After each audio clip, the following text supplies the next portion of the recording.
This episode is brought to you by Shopify. Shopify is the all-in-one commerce platform that powers millions of businesses worldwide, including me, including mine. What business, you might ask? Well, one way I've scratched my own itch is by creating Cock Punch Coffee. It's a long story. All proceeds on my end go to my foundation, SciSafe Foundation, to fund research for mental health, etc. Anyway, Cock Punch Coffee, it's delicious. The first coffee I've ever produced myself. I drink it every morning. Check it out. We use Shopify for the online storefront, and my team raves about how simple and easy it is to use. It has everything we need and nothing we don't. Whether you're a garage entrepreneur or getting ready for your IPO, Shopify is the only tool you need to start, run, and grow your business without the struggle. Shopify puts you in control of every sales channel. Doesn't matter if you're selling satin sheets from Shopify's in-person POS system or offering organic olive oil on Shopify's all-in-one e-commerce platform. However you interact with your customers, you're covered. And once you've reached your audience, Shopify has the internet's best converting checkout to help you turn browsers into buyers. Shopify powers 10% of all e-commerce in the United States. And Shopify is truly a global force as the e-commerce solution behind Allbirds, Rothy's, Brooklinen, and millions of other entrepreneurs of every size across more than 170 countries. Plus, Shopify's award-winning help is there to support your success every step of the way if you have questions. This is Possibility powered by Shopify. So check it out. Sign up for a $1 per month trial period at Shopify. That's Shopify. Shopify.com/Tim. Go to Shopify.com/Tim to take your business to the next level today. One more time, all lowercase, Shopify.com/Tim. This episode is brought to you by 8 Sleep. I have been using 8 Sleep pod cover for years now. Why? Well, by simply adding it to your existing mattress on top like a fitted sheet, you can automatically cool down or warm up each side of your bed. 8 Sleep recently launched their newest generation of the pod, and I'm excited to test it out, Pod 4 Ultra. It cools, it heats, and now it elevates automatically. More on that in a second. First, Pod 4 Ultra can cool down each side of the bed as much as 20 degrees Fahrenheit below room temperature, keeping you and your partner cool, even in a heat wave. Or you can switch it up depending on which of you is heat sensitive. I am always more heat sensitive, pulling the sheets off, closing the windows, trying to crank the AC down. This solves all of that. Pod 4 Ultra also introduces an adjustable base that fits between your mattress and your bed frame and adds reading and sleeping positions for the best unwinding experience. And for those snore-heavy nights, the pod can detect your snoring and automatically lift your head by a few degrees to improve airflow and stop you or your partner from snoring. Plus, with the Pod 4 Ultra, you can leave your wearables on the nightstand. You won't need them because these types of metrics are integrated into the Pod 4 Ultra itself. They have imperceptible sensors which track your sleep time, sleep phases, and HRV. Their heart rate tracking, as just one example, is at 99% accuracy. So get your best night's sleep. Head to 8sleep.com/Tim and use code Tim to get $350 off of the Pod 4 Ultra. That's 8sleep, all spelled out, 8sleep.com/Tim, and code Tim, T-I-M, to get $350 off the Pod 4 Ultra. They currently ship to the United States, Canada, the United Kingdom, Europe, and Australia. Optimal minimal. At this altitude, I can run flat out for a half mile before my hands start shaking. Can I ask you a personal question? Now would have seemed an appropriate time. What if I did the opposite? I'm a cybernetic organism, living tissue over metal endoskeleton. Mayfield Fellows Show.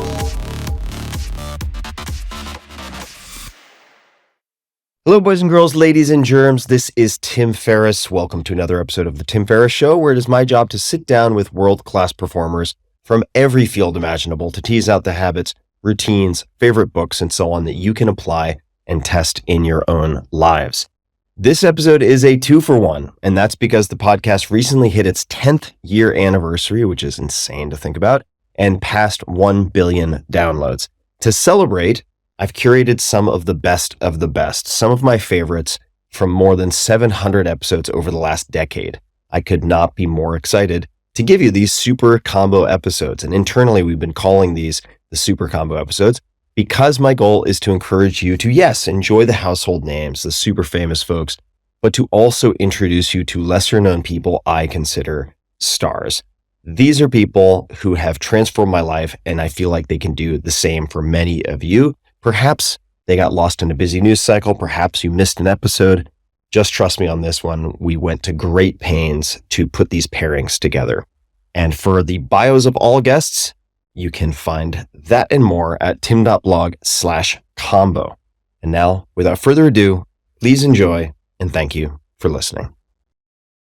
First up, Arnold Schwarzenegger, Austrian-born bodybuilder, star of Total Recall, True Lies, Twins, and the Terminator films, among many others, businessman, philanthropist, best-selling author of Be Useful, 7 Tools for Life, and the 38th governor of California. You can find Arnold on Twitter and Instagram at Schwarzenegger, and you can join more than 500,000 subscribers to his newsletter, Pump Club, at arnoldspumpclub.com. I was looking at a very old photograph of, I think, your first major bodybuilding competition in Stuttgart. I think it was the Junior Mr. Europe. Mm-hmm. And I looked at this photograph, and what stuck out to me was we had just looked at the faces, not the bodies, it was so clear to me that you were going to win and that you knew or believed you were going to win. Your face was so confident compared to every other competitor. Where did that confidence come from? My confidence came from my vision, because I am always a big believer that if you have a very clear vision of where you want to go, then the rest of it is much easier, because you know always why you're training 5 hours a day. You always know why you're pushing and going through the pain barrier, and why do you have to eat more, and why do you have to struggle more, why do you have to be more disciplined, and all of those things become much more clear. It's not like, oh my God, I have to do another 200 sit-ups. It's more kind of like, I can't wait to do another 200 sit-ups, because that will get me one step closer to have the abs that I need to win that Mr. Universe. And that's my goal. I see myself clearly on that stage, winning the Mr. Universe. I see myself very clearly of getting the trophy, standing there with the trophy, raising it above my head, and having hundreds of bodybuilders around me, below me on stage, looking up and idolizing me, including the thousands of people that are watching the event. So that was always my clear vision, and that always inspired me to go all out. And so when I went for a competition, you have to understand, I went to the Junior Mr. Europe during my time in the military. And so what it took for me to go and to get on that train, Personenzug, which was the people's train, meaning kind of like, it was not a Schnellzug at the end of the fast train. It was the slow train that literally stopped in every train station to let workers off and to bring new workers on. And that's what the train was. And so with that, you went all the way to Stuttgart, because it was the cheapest way of going, because I didn't have much money. And you didn't get hit by any customs officers or anything like that? Well, we got hit, but I mean, we got through it. I didn't have my passport, because you have to give up the passport when you go into the military, right? You pass. I didn't even have a passport. Passport we got afterwards when we were finished with the military. So we got through, and we got to Germany, to Stuttgart. And so there was this will there that no matter what it takes, and even if I have to crawl to Germany, that I will be there at that event, because that was my shot. When I saw the ads about this Mr. Europe Junior competition, Bestgebauter Athlet Europas, in German. And that was my opportunity to really go and to make my first kind of entry into an international competition. And I felt that I can win it. And that's what I was there for. I wasn't there to compete. I was there to win. And so that's why you saw that facial expression. There was a certain arrogance there. There was a certain way that I posed with the other competitors. I always felt during the pose-off that I had my act together much more than the others did, and then I'm going to make them feel inferior, and I will win, and I will look facially and physically to the judges that I'm the champion. So you touched on something I really want to dig into, which is the psychological warfare of bodybuilding, of life in general. I really feel, and this is a compliment, I mean it as a compliment, a real master. And if anyone who's watched Pumping Iron or anything, I think comes away with that as a takeaway. How did you develop that? And for instance, when you were, I guess, 17 or 18, how did you get inside the heads of those people at that point? I think that it came about when I trained in the gym. I always felt that people are kind of really vulnerable in certain areas. So that someone that comes to the gym and works out because he wants to have a better body, that he most likely will be vulnerable. And that's during conversations that I discovered in Munich when I was trainer in the gym. They were vulnerable when you say something like, well, you're fat. There was not like even a doubt in anyone's mind. If 10 people would have looked at that guy or 100 people, they all would have said that that guy is fat. But he was outraged. He said, what? Do you really think I'm that fat that you're mentioning it? I said, well, you're in the gym.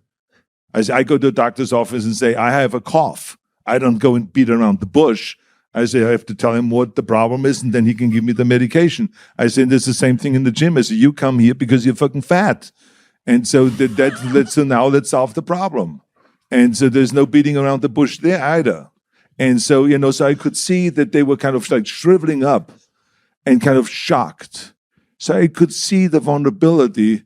And then I tried different lines on people, and we'll talk about their hairline, or we'll talk about their hair color turning gray, or so, and then it would just freak out, about little things like that. So it was natural that with all the experience that I got now being a trainer and working with people and all this, that I learned about people's psychology and about their weaknesses and their strength and all this. How do you build people up? Because my whole thing was, let's first discover and talk about the weakness, and then let's go and rebuild everything. So that was the idea, to give this guy a six-pack, to make him feel great, to declare victory by next summer, that he can go to the beach and that he can go and feel proud of himself and feel great and all this, and then continue training. So that was the idea.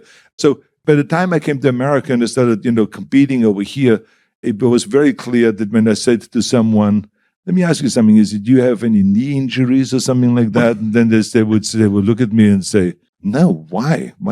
No knee injury at all. No, my knees feel great. And I said, why are you asking? I said, well, because your thighs look a little slimmer to me. I mean, I thought maybe you can squat, or maybe there's some problem with leg extension or something. They says, really? And then I saw them all for 2 hours in the gym, always going in front of the mirror and checking out their thighs, if the thighs still exist or something. So, but I mean, this is, people are vulnerable about those things. So naturally, when you now have a competition, you use all this.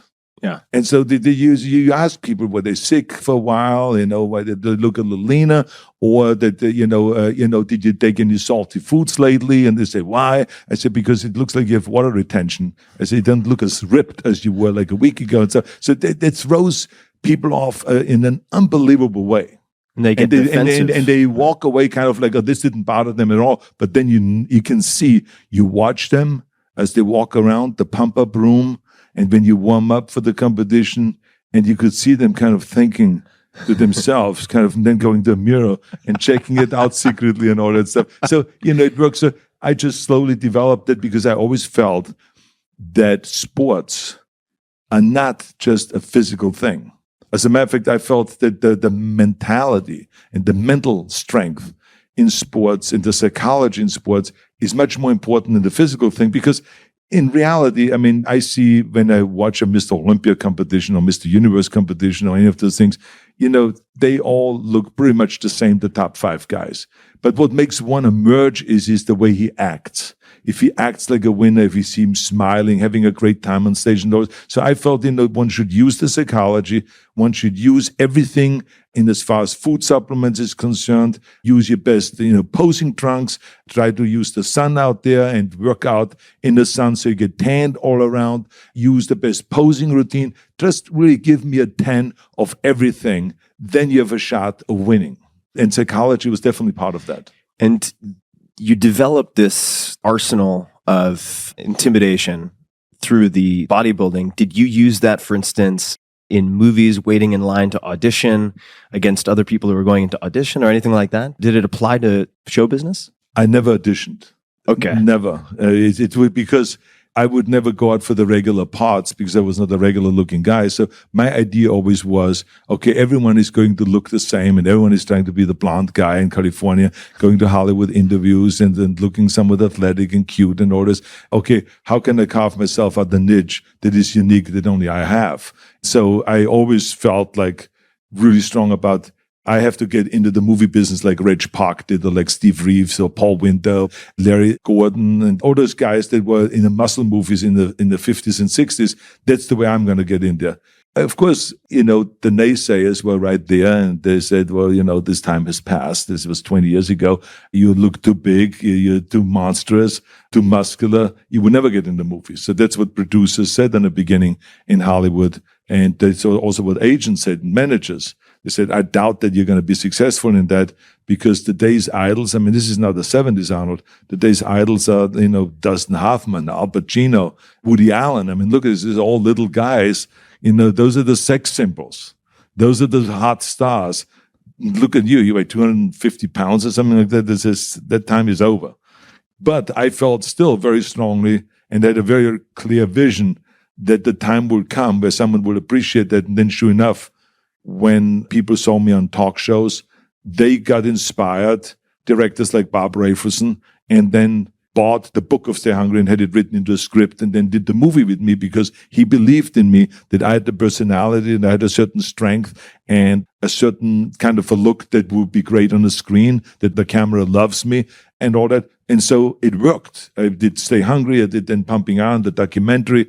I did the Streets of San Francisco and worked then with Anne Margaret and with Kirk Douglas and The Villain. And then all of a sudden I got the contract for Conan the Barbarian. And bang, there we were, $20 million movie, which today would be a equivalent of a $200 million movie. And Dino De Laurentiis producing, Universal Studio, an international studio, financing the movie, and John Milius, a first-class director, directing it. So my whole plan worked, and I was so right. Even John Milius, after he has done the movie, he said, if we wouldn't have had Schwarzenegger, we would have had to build one because of the body. And when I did Terminator, Jim Cameron said, if we wouldn't have had Schwarzenegger and we couldn't have done the movie because he sounded like a machine, was it so believable that he actually played a machine? And that's where people bought in. When he says, I'll be back, it's totally different than when I say, I'll be back kind of thing. So here was the greatest compliment. The very things that the agents and the managers and the studio executives said would be a total obstacle became an asset. And my career started taking off. The not auditioning is really interesting to me. I knew you were very successful in real estate, but correct me if I'm wrong, you had become a millionaire in real estate before your first movie. Is that right? Not before the first movie, before my career took off. Got it. So I did not rely on my movie career to make a living, because that was my intention, because I saw over the years the people that worked out in the gym and that I met in the acting classes.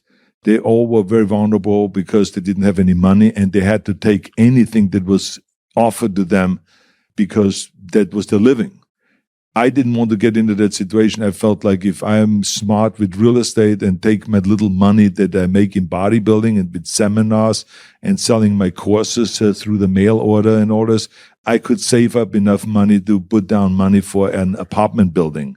And I realized that in the 70s, the inflation rate was very high, and therefore an investment like that is like unbeatable, because buildings that I would buy for $500,000, within a year were $800,000, and I only put maybe $100 down. So, you made 300% on your money. So you couldn't beat that. So I quickly developed and traded up my buildings and bought more apartment buildings and office buildings on Main Street down in Santa Monica and so on.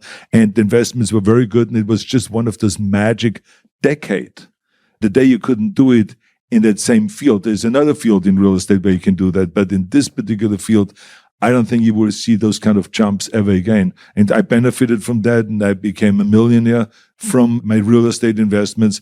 And that was before my career took off in show business, in acting, which was after Conan the Barbarian in 1982. That movie came out. We shot it in 81, and in 82 it came out. So from that point on, my career took off because people saw, that the movie was successful at the box office. Then, I signed a contract to do Conan #2, and, then that led to a contract, for Terminator 1 and then Commando, then the action genre.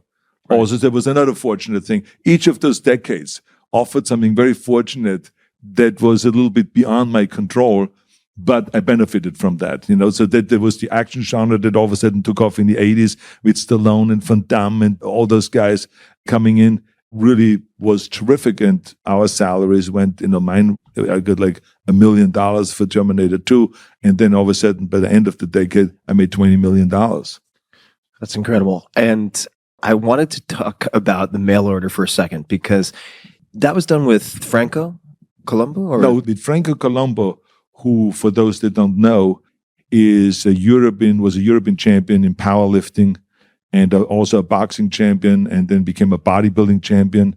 And then I brought him over here with Joe Weider's help to train with me here in America. But at that point, there was no money in bodybuilding. That's a key thing that everyone has to understand. Unlike today where the top bodybuilding champions make millions of dollars, in those days, there was no money in bodybuilding. And so when we didn't have enough money, we literally had to go to work. And so Franco and I, since Franco's talent was to be a bricklayer, and a very skilled bricklayer, and learned that in Italy and in Germany, we were able to go and start thinking about the idea of putting an ad in the LA Times, creating a company and calling it European Bricklayers and Masonry Experts, marble experts, building chimneys and fireplaces, the European style. And this was also a time where everything that was European was huge in America. So we benefited from that, Swedish massages, and everything had to be kind of a foreign name, or Japanese this and this. So Europe and Japan and all these places, were used, the names were used because for some reason or the other, people just thought that was better. And so we used that in the ad, and we put the ad in the paper, and literally a week later, we had the big earthquake in Los Angeles. And the chimneys fell off the apartment houses and all this stuff, and it cracked walls and all this. And so Frank and I, as a matter of fact, one of the friend of ours' wife, who was very smart, and she worked in a supermarket, she did answering the phones and calling people back and all this, just to make sure that our English doesn't get all screwed up with talking over the phone and all this. And so she gave us then the addresses, and then we got to do the estimates, and I was kind of like set up to be the math genius, and that figures out the square footage, and that Franco would play the bad guy, and I play the good guy. And so we would go to someone's house, and then someone would say, well, look at my patio, it's all cracked. Can you guys put a new patio in here? And I would say yes. And then I would run around with the tape measure, but there would be a tape measure with centimeters. And no one in those days could at all figure out anything with centimeters. And we would be measuring up, and I say, well, this is, 4 meters and 82 centimeters, and they had no idea what we were talking about. And this is so much. And then I would be writing up formulas and the dollars and amounts and square centimeters and square meters and all this stuff. And then I would go to the guy and I said, it's $5,000. And the guy will be in a state of shock. And he says, it's $5,000. I said, this is outrageous. I said, I didn't think that this. I said, well, what did you expect the basis? I thought maybe it's like $2,000, $3,000. I said, but $5,000. I said, let me talk to my guy. I said, because he's really the masonry expert. I said, but I can beat him down for you a little bit. Yeah, let me soften the meat. And then I will go over to Franco, and we will start arguing in German.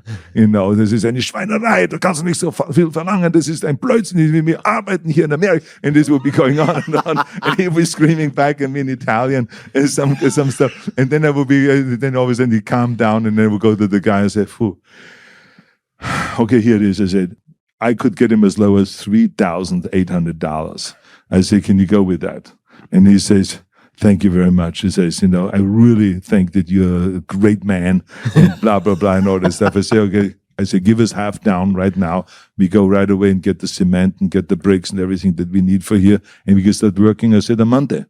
And the guy was ecstatic. He gave us the money. We immediately ran to the bank, cashed the check to make sure that the money's in the bank account. And then we went out and got the cement and the wheelbarrow and all the stuff that we needed, and went to work. And so we worked like that for 2 years. Very successful. As a matter of fact, on the end, we had various different jobs where we employed like 16 different bodybuilders. All the laziest bastards that you can ever hire, but never because they all were interested in working outdoor and getting a tan at the same time for their bodybuilding competitions. They were not interested in working. But anyway, so we all had a good time. We all made money. And this is actually then, I did this until I started my mail order business. And then that became the new source of extra income, so we could afford everything and then save also some money and so on. I've been very fascinated to look at your film career and hear the story of twins. I was hoping maybe you could tell us the story of twins, how twins came together, and how you guys structured that deal, because I didn't know anything about that. Twins came together because I felt very strongly that I had a side of me that is a very humorous side. And that if someone would be patient enough and willing to work with me as a director, that they would be able to bring that humor out of me. And that's something that is very difficult, because you can be humorous in your private life, but cannot pull it off in a movie. There's many actors that have tried that and were not successful. So I felt, that I should really talk to Ivan Reitman, because I really loved Ghostbusters. And I said to myself, God, it was so well directed and all this. And I just happened to run into him when I was in Aspen. We were hanging out. There was Robin Williams and some other people, and we were all up there at Snowmass, and we were skiing. And then at night and before dinner, we all had a great time sitting by the fireplace and joking around. And Ivan Reitman would say to me, Arnold, I listen to you and I see a side of you that has never really been on screen. And I said to him, I would love to do a comedy, and I would love to bring that side out. If it is the innocence of me or the naivety of me or the humor of me, whatever it is, I said, I would like to see that on the screen. I think it could be good. So I said to him, I want you to work with me and to direct me in a movie. Let's figure out what it should be. And he said, okay, I would love to do that. I'm going to go home after Christmas, after this vacation, and I'm going to look into and develop a bunch of ideas. And then you and I get together and then pick the one that we like the best. He developed immediately, within a short period of time, a bunch of ideas. I think there was 5 ideas. And the one that we both liked the most was called The Experiment, which then became Twins. Experiment we didn't like because of my German-Austrian background, so we thought that it would be better to call it Twins. And we developed that project, got it written. I came up with the idea then of Danny DeVito, that it shouldn't be just someone that is acting totally opposite of the way I am, but it should also look physically totally opposite of the way I am. Ivan loved that idea, and then we went after Danny DeVito, and I remember we sat in a restaurant and we made a deal on a napkin and wrote down, this is what we do. We're going to make the movie for free. We don't want to get any salaries, and we get a big back end. And Ivan should take this deal with the agent to the studio. And he took it to Tom Pollack, who was then running the Universal Studio. Tom Pollack said, this is great. We can make this movie for, $16.5 million if you guys don't take a salary. And you get a big back end. We're going to give you 37% of whatever it was together, Danny, Ivan, and me. And we worked out the percentage of what our salaries are. So whatever Danny got at that time for a movie versus what I got for a movie and versus what Ivan got for directing. So we worked it out percentage-wise, and that's how we ended up dividing up the part amongst ourselves. And let me tell you, I made more money on that movie than on any other movie. And the gift keeps on giving. It's just wonderful. And I remember Tom Pollack, after the movie came out, he said to me, he says, all I can tell you is, he says, this is what you guys did to me. And he bent over, he turned around, bent over, and he pulled his pockets out, and he says, you fucked me and cleaned me up. Very good.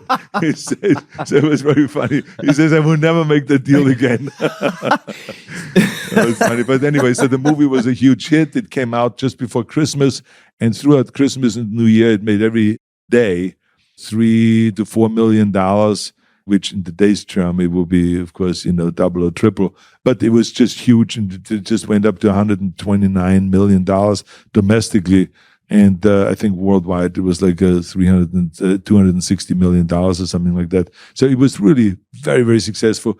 And it, like I said, it ended up costing, I think, around $18 million, the movie. Amazing. So amazing. Now, when I hear a story like that, I think of the deal that George Lucas did for Star Wars, where the studio's like, toys, whatever. Sure, yeah, you can have the toys.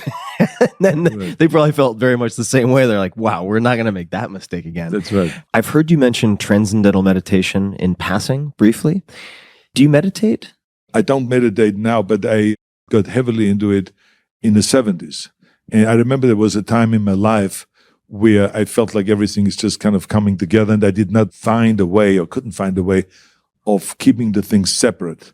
So it was always when I was thinking about it at the same time my bodybuilding career. I was thinking about my movie career. I was thinking about the documentary Pumping Iron that we're shooting right now, and the movie Stay Hungry that we just finished shooting, and my investment in the apartment building. And do I get the financing from the bank? And all of this kind of stuff was always coming together.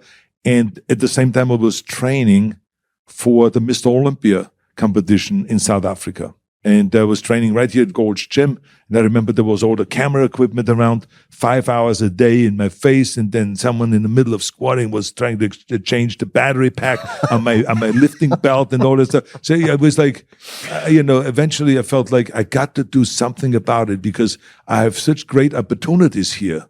And everything is happening and everything is going my way. But I'm just clustering everything into one big problem rather than separating it out and having calm and peace and being happy. And so by total, coincidence, I ran into this guy that I've run into many times on the beach, very, very pleasant man who told me that he is a teacher in transcendental meditation. And I said, well, it's interesting you mentioned it. I said, because I feel like I should do something because I feel like I'm just overly worried and anxieties and all this stuff. And I feel like certain pressures that I've never felt before. And then he says, oh, Arnold, it's not uncommon. It's very common. A lot of people go through this. This is why people use meditation, transcendental meditation, as one way of dealing with the problem. And he was very good in selling it because he didn't say it's the only answer. He just is one of many. And he says, why don't you try it? He says, I'm a teacher there up in Westwood. I would not be able to teach you since we're friends and I've met you. He says, there will be another teacher that will give you a mantra and blah, blah, blah, and teach you how to do it. And then I can help you after that because I will be teaching up there. So why don't you come up on Thursday and I will be there. I will introduce you to the folks up there. And so then I went up there, took a class, and I went home after that and I then tried it. I said to myself, I got to give it a shot. And I did 20 minutes in the morning, 20 minutes at night. And I would say within 14 days, 3 weeks, I got to the point where I really could disconnect my mind. And as they say, to find this few seconds of disconnection and rejuvenate the mind and also learn how to focus more and to calm down. And I saw the effect right away that I was much more calm about all of the challenges that were facing me. And I continued doing that then for a year.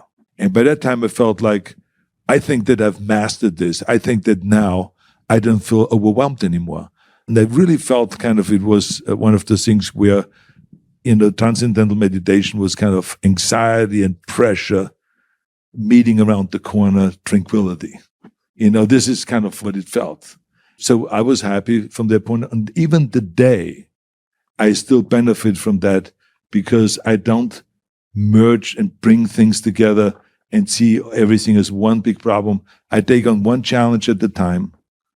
And when I go and I study my script for a movie, then that day when I study my script for a movie, I don't let anything else interfere in that and I just concentrate on that. So the other thing that I've learned is that there's many forms of meditation in a way. Because like when I study and I work really hard, where it takes the ultimate amount of concentration, I can only do it for 45 minutes, maybe an hour. But then I have to kind of run off and maybe play chess. And I play chess for 15 minutes, and then I can go back and I have all the energy in the world again and jump right back and then continue on with my work as if I've not done it at all today, right? It's like I'm fresh. And so that's another way I think of meditation. And then I also figured out that I could use my workouts as a form of meditation because I concentrate so much on the muscle and I have my mind inside the bicep when I do my curls. I have my mind inside the pectoral muscles when I do my bench press. So I'm really inside, and it's like, again, a form of meditation because you have no chance of thinking or concentrating on anything else at that time but just that training that you do. So there's many ways of meditation, and I benefit from all of those, and I'm today much calmer because of that, and much more organized and much more tranquil because of that. This whole conversation makes me want to go tackle the world. Just a quick thanks to one of our sponsors, and we'll be right back to the show. This episode is brought to you by AG1, the daily foundational nutritional supplement that supports whole body health. I do get asked a lot what I would take if I could only take one supplement. And the true answer is invariably AG1. It simply covers a ton of bases. I usually drink it in the mornings and frequently take their travel packs with me on the road. So what is AG1? AG1 is a science-driven formulation of vitamins, probiotics, and whole food sourced nutrients. In a single scoop, AG1 gives you support for the brain, gut, and immune system. So take ownership of your health and try AG1 today. You will get a free 1-year supply of vitamin D and 5 free AG1 travel packs with your first subscription purchase. So learn more, check it out. Go to drinkag1.com/Tim. That's drinkag1, the number 1, drinkag1.com/Tim. Last time, drinkag1.com/Tim. Check it out. And now, Ann-Miura Ko, a co-founding partner at Floodgate venture capital firm, a repeat member of both the Forbes Midas list and the New York Times top 20 venture capitalists worldwide, one of Forbes' most powerful women in startups, and a Stanford lecturer and member of the board of trustees of Yale University.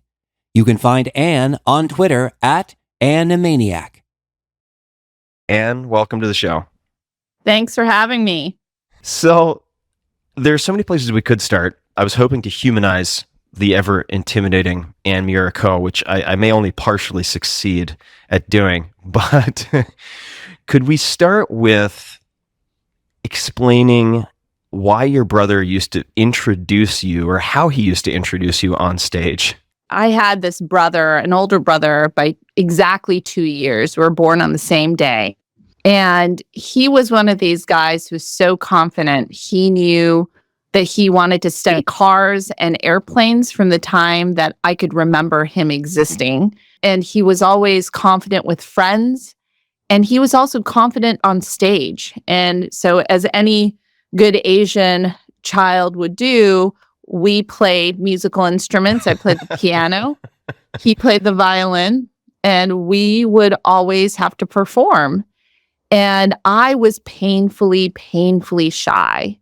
And so I would get up on stage and I would refuse to speak. And my mother, knowing this, wouldn't let this get in the way of our performing. She would send my brother up on stage to help announce whatever I was playing. I have this real clear memory of being in junior high and having this happen. My brother got up on stage and said, this is Ann-Miura, she's going to be playing a Chopin nocturne, and go. And I looked over and I remember thinking to myself, like the mental dialogue that's happening in a teenager's mind, this is totally ridiculous.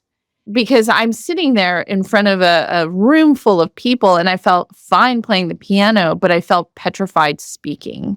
And that's one of the clearest memories that I have of my brother and me, and the difference that we had between the two of us. Why were you so shy or nervous about speaking? I've always been an introvert, so I think it comes probably directly from that. But I was also I was a strange child, I have to admit. I had a lot of different interests, but I loved to do things by myself. I wasn't really that interested in talking to other people. One of the first things my mom actually discovered about me when I was a little kid, when I was 2, I only spoke Japanese. We were living in Michigan, and I used to be this very hostile little child. And I would walk by anyone speaking in English, and in Japanese, I would say, "I wish you would leave." So, and I can't even. Wow. My poor mom. And so she was like, "Oh, we really should socialize Anne with people who speak English." And we're living in Michigan, so there's no shortage of these people. Just to hit pause, do you still speak Japanese? I do. So I speak Japanese to my parents. How do you say, "I wish you would leave," just for people who want to mutter that to people in the park or wherever they might be? Do you recall, or how might you have said that as a kid? Do you have any idea?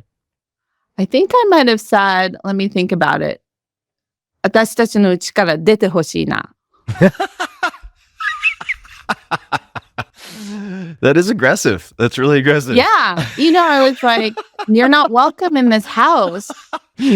Oh my God. Or it was, I think probably more likely it was urusai na, which is. Right. Oh, wow. That's even worse. Yeah. Right. And so, but it was always people. Urusai na is like something that like a drunk dad says. Yeah. Yeah. It's kind of like, shut up. Yeah. You're really loud. You're really irritating. But like a little intransigent 2-year-old saying that to a grown-up speaking English in her home. Okay. I don't want to take us too far off the rails, but we may come back to that. Okay. So we were talking about you being introverted and shy and weird. Yeah. And it was one of these things that I think it really held me back. And I knew actually it was holding me back. The strange part, though, was my mom was recently talking to me about this. In a few years prior to that experience, where I'm in junior high, I'm on stage, I had actually done this other thing, which was we had this summer school program where I would go to local community college. It was Foothill College, and all these schools around the area, when they let out for summer, the students would go to this community college to take math classes and writing classes and whatnot. So a lot of elementary school students to high school students would be at Foothill College. And so my mom said you have to pick 2 classes. And one class was a math class, obviously. And she said you could pick your second class. And my brother picked a normal junior high school writing class. And I was in 5th grade at the time, so 10 years old. And I picked a negotiations class. And it was not in the summer school program. It was an adult class. Why did you pick that? I picked it because I remember the book was Getting to Yes. Oh, and yeah, my mom looked at me and she said, why did you pick this class? And I said, it's because they're teaching you how to get to yes. And I want to know how to get to yes. And I have this incredible experience at this community college of having a class with, I imagine they were probably 30 to 50-year-old adults taking this class. And they were probably the most patient, wonderful people. And, we had this experience where you had certain supplies that you were given on pieces of paper, and then you had to negotiate. You're on Mars, and you had to negotiate supply lines and whatnot and create a real society. And in the simulation, they're taking seriously a 10-year-old kid who's negotiating for supplies. And I remember taking that experience and feeling like, I was taken seriously in that environment, but it was a great experience because it was a small class. It was like 20 people. And in that setting, I felt okay speaking up. But then on stage, I didn't still. And so it was sort of these small steps that felt like I was getting closer and closer to realizing, oh, I need to actually be able to speak up. I need to be able to say things in front of a large audience. And so there was this desire to face my fears. So what was the next step after that? How did you go about facing the fear of speaking on stage? I get to high school, and as every high school freshman's doing, they're looking for different activities to participate in. And I decided to dive into speech and debate. And speech and debate at this time at Palo Alto High School was not a very big activity. There were probably about 20 students on the team. And I found that I really enjoyed it. And it was a really great group of students. And then not only from Palo Alto High School, but from the local community. And I just fell in love with the idea that you could really seriously get up in front of an audience and talk about really important issues, even as a high school student. And so I dove into that activity, and I was frankly terrible at it. I think freshman, sophomore year, I didn't win any tournaments, didn't even come close. That was sort of the way, though, I decided I could face that fear.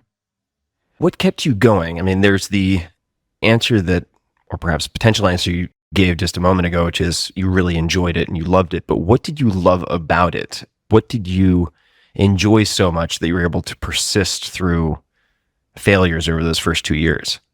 The first thing is just the people. I reflect actually on the people that I met in speech and debate, and they're doing incredible things. We have just in my year alone, not in my team, but in my local community, professors, one's at Harvard in government, one's in philosophy, University of Colorado. One woman is now on the morning show on NPR. We have several venture capitalists. It was just a really interesting group of people, all in the same age group, who wanted to talk about really interesting things. I also found that the actual activity itself, it challenged me in a way that I hadn't been challenged before. So I was really good at math and science, and those things really came naturally to me. But getting up on stage and speaking was not something that was natural to me. But the piece that I did love that came very naturally was competition. And I've always been this way. Yeah. No, I'm just chuckling because I would agree with that. Right. I love competition. You put in points on anything and I want more. I want more than the next person. And I remember the coaches that we had, we didn't have teachers at our school who were able to coach. And so we had to go across the street to Stanford and find students who were willing to coach. And these kids were 18 to 21 years old. So they would pump us up by saying, hey, if you can get someone to cry in cross-examination, I'll buy you a slice of pizza. And so, things like that were extraordinarily motivating. And if you feel like, logic and arguments could get you a step further, it was just something that, even though I wasn't good at it at the time, I just loved it. And I felt like if I could just do one more tournament, I'd become even better at it. And you would see that. So that's the thing that I loved. So do you have any memory? This seems like a very, very specific example that you gave of the crying in the pizza. Did that actually happen? Did you succeed at making someone cry in cross-examination for a slice of pizza? Or was that just something that came? So could you... I feel like I'm not succeeding in my desire to humanize me and make myself seem like a less of a dragon lady, but we'll get there. We'll get there. But this, I want to hear this story. So let's. There's several stories. So there were points in time where I remember people would cry they would crumble in the middle of cross-examination and run out of the room crying. And my coach would see that and proudly bring me a slice of pizza after. This happened multiple times. This wasn't a single tournament. And there were moments where they had courtesy points too. So it wasn't just about winning. It was also whether you were courteous during that. There were rounds where I got 0 courtesy points. And my coaches, they would ask why we got 0 courtesy points just to really understand if we were just being mean. But a lot of times it was just because we were, and I was particularly tenacious in cross-examination. And even at the point where I had the person stumped, I would just keep going. I would keep going at it. And so I remember at least 4 or 5 occasions where someone cried and left the room before the round was over. This was like the Cobra Kai of debating. It was like the bad team from the Karate Kid. And it's my 6-year-old at one point right before kindergarten said, "Hey, Mama, I can make people cry just with my words." And I have to say it was like a really proud moment for me. And then I had to course correct and talk to him about that. But now, for someone who is wondering what I omitted from the bio that I had in front of me, you had 2 years of not doing well. And then in the bio, we have she placed first in the National Tournament of Champions and second in the state of California in high school. And it goes on. I'll mention one more thing. It was part of a 5-person team at Yale that competed in the RoboCup competition in Paris, France. All right, but let's focus on the debating. So how did you go from to miss, flub, whiff, not succeeding in debating to getting good at debating? Yeah, this is where I think it's the love of the game. Were your parents supportive through all of these early trials and tribulations? No, so you have to remember, I come from very traditional Japanese parents who really want me to get into a great university. And my mom at one point, right after sophomore year, looks at my record. And my parents were incredibly supportive. They would go and judge these tournaments every single weekend, spend so much time doing it, driving us all over the state. And my parents pulled me aside and said, this isn't working. You have a losing record in this activity that you're doing, and you appear to be doubling down on your time with respect to this. And if you want to get into a good college, you have to perform well in whatever you're doing. It's not just about effort. You have to have results. And I remember my mom said to me, I've heard fencing is a great way to get into an Ivy League college. And I remember looking at her and I was like, how is it possible that she's my mother? She clearly does not know anything about my athletic abilities if she's suggesting that I move into fencing at this moment. And so I said to them, point taken, give me the summer and I'm going to just work on it. And this is back before the internet. So working on it meant I was at Stanford Green Library reading philosophy books and reading articles about, I think they have 12 topics, 12 possible topics that they're going to pull from for the next year. And I just studied those topics. I lived in the library. And then I emerged that year to start competing. And when they announced that first topic, I knew that topic cold. And then I could write my cases really quickly. I had already done all this research. And I remember going into my very, very first round and I had this deal with my parents. If I didn't win one of my first two tournaments, or at least place, then I would quit. And I had this distinct impression walking into my very first round of debate that fall and feeling as I looked across at my opponent that there was no way that they could have out prepared me.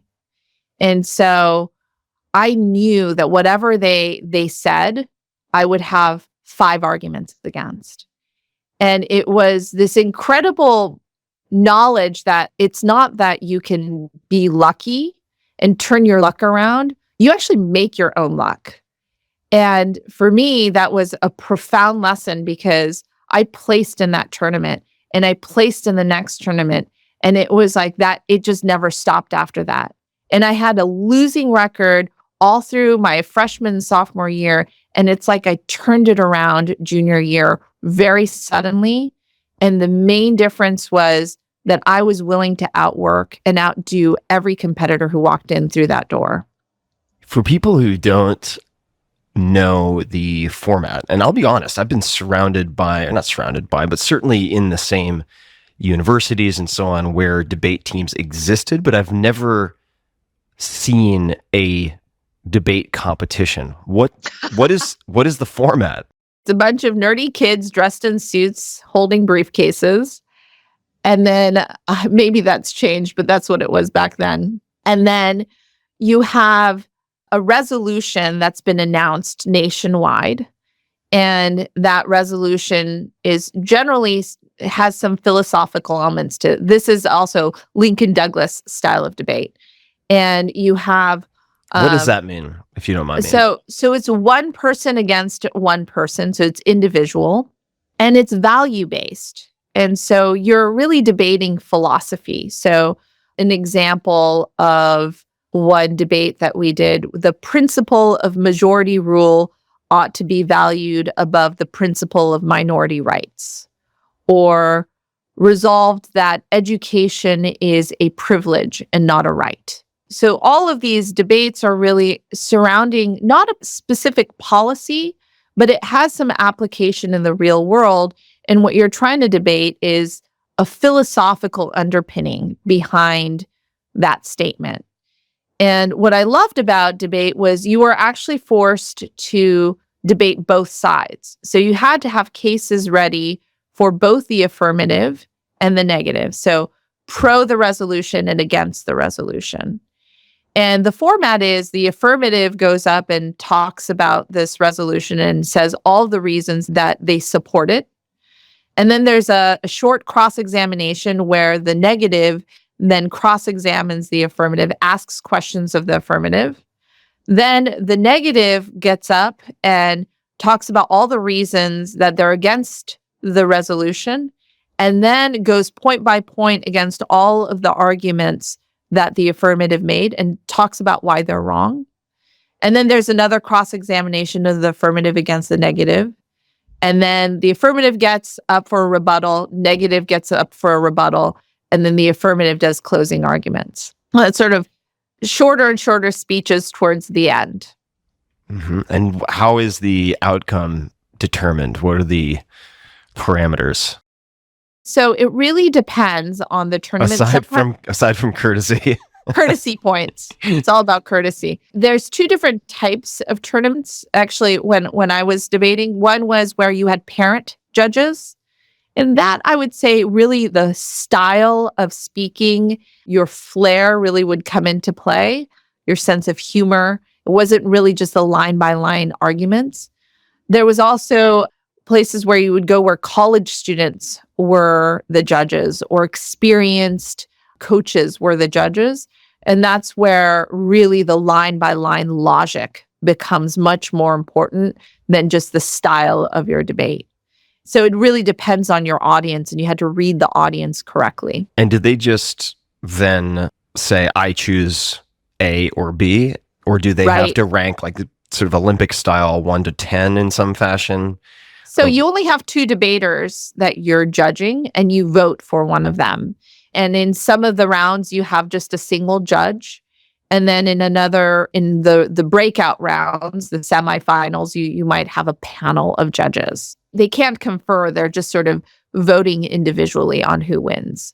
So you may be at a point now with debate and argument that you've reached the sort of unconscious competency phase, in the sense that in skill acquisition, one framework that one could use to think about skill acquisition is you go from unconscious incompetence to conscious incompetence to conscious competence, then unconscious competence. So I don't know if this question is going to be a good one, but I'll try it anyway. For people who want to get better at debating and structuring arguments and so on, are there any books or approaches or resources, anything, exercises that you would suggest? Well, getting to yes, Mm-hmm. I thought was always really good. I actually found the philosophical texts to be extraordinarily informative. So anything where you have that Socratic method in a book, I found really a great way of learning how people debate. The greatest philosophers, Aristotle and Socrates. Even, when you get into more modern literature around justice, you have people like John Rawls writing. That is actually a dialogue and a real logical debate. And I always found those examples to be really great to read how people argue philosophical constructs. Presidential debates, to be honest, in politics aren't real debates because it's two ships passing in the night and you don't have real conflict between people. I've also found like the British parliamentary system, if you've ever had the chance to see that on, I think sometimes it's on C-SPAN, that's actually an interesting observation of a real world debate as well, because they will actually engage in dialogue around policy and it's not just ad hominem attacks. I find those sort of real world examples much more powerful than someone going sort of point by point and teaching you how to debate. Because I think the how is much more around how do you engage in the idea? How do you read and research both sides of an argument? And what do you believe on both sides? And so, one way to do that would actually to take a fairly controversial topic and then actually read a lot of literature on both sides of the argument, and then understand where actually the conflict happens. Are there definitions that people don't agree on? Are there nuances that people haven't thought about? is there real conflict, or are they two ships passing in the night? I think you could do that with even the gun control debate, or you could do that with immigration, or you could do that with abortion, and really understand both sides of an argument. And that's the way to engage in the process of debate, I believe. If we're reflecting back on your Cobra Kai training for slices of pizza, I'd be really curious to know if there are any particular approaches or questions or playbooks that you find very useful in a heated argument. And I'll give you some hypotheticals, right? Let's say that you are on stage at an event and you are doing a Q&A with the audience and you have someone who ends up being really hostile or attacks you. Or it could be someone on stage. You're just having a contentious debate of some type. I find it fascinating to see how people, even with no real logical advantage, shut down opponents. And I'm not saying that's you in this case, but for instance, whatever people may think of our dear current president of the United States, I do find it fascinating how effective he has been at saying, check your facts, right? And it just throws enough imbalance into the dynamic where someone's like, wait a second, maybe I did miss one piece of due diligence, that they're on their heels, and it opens up a window and creates sort of an illusion of them being stymied that is really advantageous. And I'm like, wow. I mean, it's kind of gross on one level, but it's also kind of brilliant. And I also have a lot of lawyers in my family. So one thing that they'll do, not to say they all love arguing, but a lot of them do, you'll say something and they will go, so let me just get this straight. So I understand, you're saying that X, and they'll kind of take your argument and like inch it a little closer to absurdity, but just subtly enough that you'll say, yeah, that's about right. And they'll say, okay, so really what you mean is X, right? And they start to edge you over before they even counter with an argument to make you contradict yourself or kind of seem ridiculous. And then they just have to kind of finish you off. I've never taken debate, but I do find this really practical and really interesting. So it's a long-winded way of introing, but what are your thoughts on any of that? It's funny. My husband has said to me in the past, and this is a lesson that I continue to try to learn and relearn, is that life is not a debate. Right. And you know what he's saying, and it's funny, he was a debater as well in college and in high school. And we joke that I would still have beaten him in high school if we had actually gone head to head. But I think it's a really important point that life isn't about winning the argument. And he's also said to me in the past, it's not about being right. And I think that's so true. It's something that I'm always trying to really practice in life. And I think it's the debater in me makes it really hard. The things that you're pointing out are what's important about it is that people have a tendency to have an inner dialogue where they're right. And instead of really listening to the other person, they're coming up with the next argument that proves that person wrong. So if you go back to what I really loved about debate and what I felt like I got out of it, it was actually this ability to see both sides of an argument, to really delve into a topic and understand why the side that I actually naturally believed could actually be flipped on its head. And that was a really important skill to develop. And I think that was so much more important to develop than the skill to argue for my side. Because I think in the world today, what we don't see enough of is empathy for people you might even disagree with. And we get stuck in our version of truth and what is right. And we aren't truth seekers anymore as a result. We're truth winners. That's very true. Yeah, very true. That's a piece that really makes me sad is that, you know, when people are like, oh, this debate skill is so great to have because now you can like ram people with your ideas. And I've never seen a situation where you shouted people down and convinced them you were right. I've seen situations where by developing true empathy for the other side, you actually create bridges and you create commonality and you create situations where you can actually work together. And I think that's the piece I would take away from my debate experience. I would say actually making the person cry in cross-examination probably is not the skill that I should be using in real life, although maybe sometimes I do.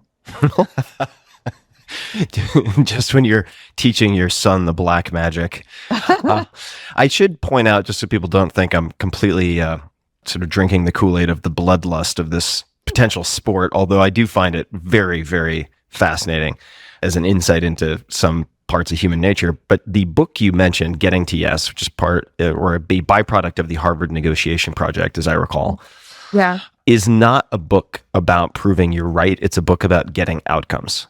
Yes. And there's another book, which I believe was co-authored by one of the co-authors of Getting to Yes, called Getting Past No, which I also really, really like.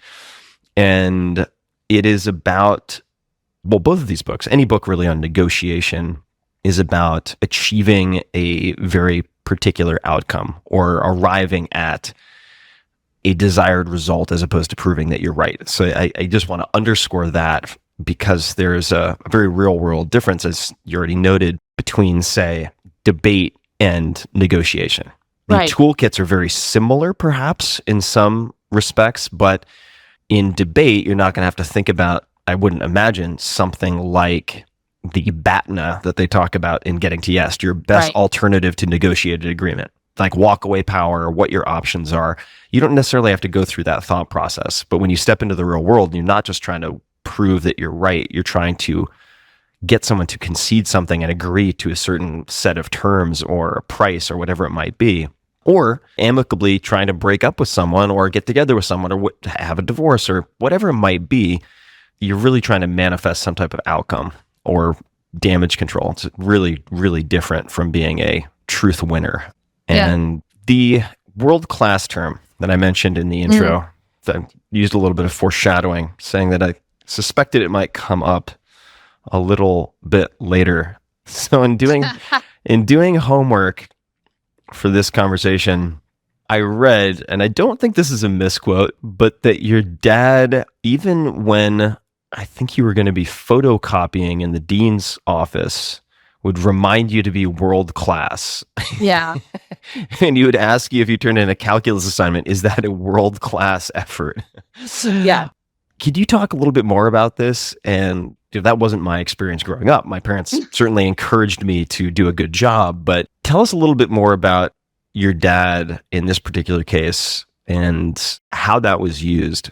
My dad grew up in Tokyo right at the tail end of World War II. And so one of his earliest memories actually is just planes coming across Tokyo and the fire bombs.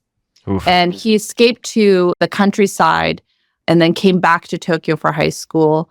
His father passed away when he was in college, and he literally tutored kids. One guy was like the prime minister's son, so that he could make enough cash to support his family. He had 3 other siblings, and he was one of these incredible academics. And so he was at the top of his class in one of the famous high schools in Tokyo, went to Tokyo University, was also then went to Toshiba, which at the time was one of these great companies to work for.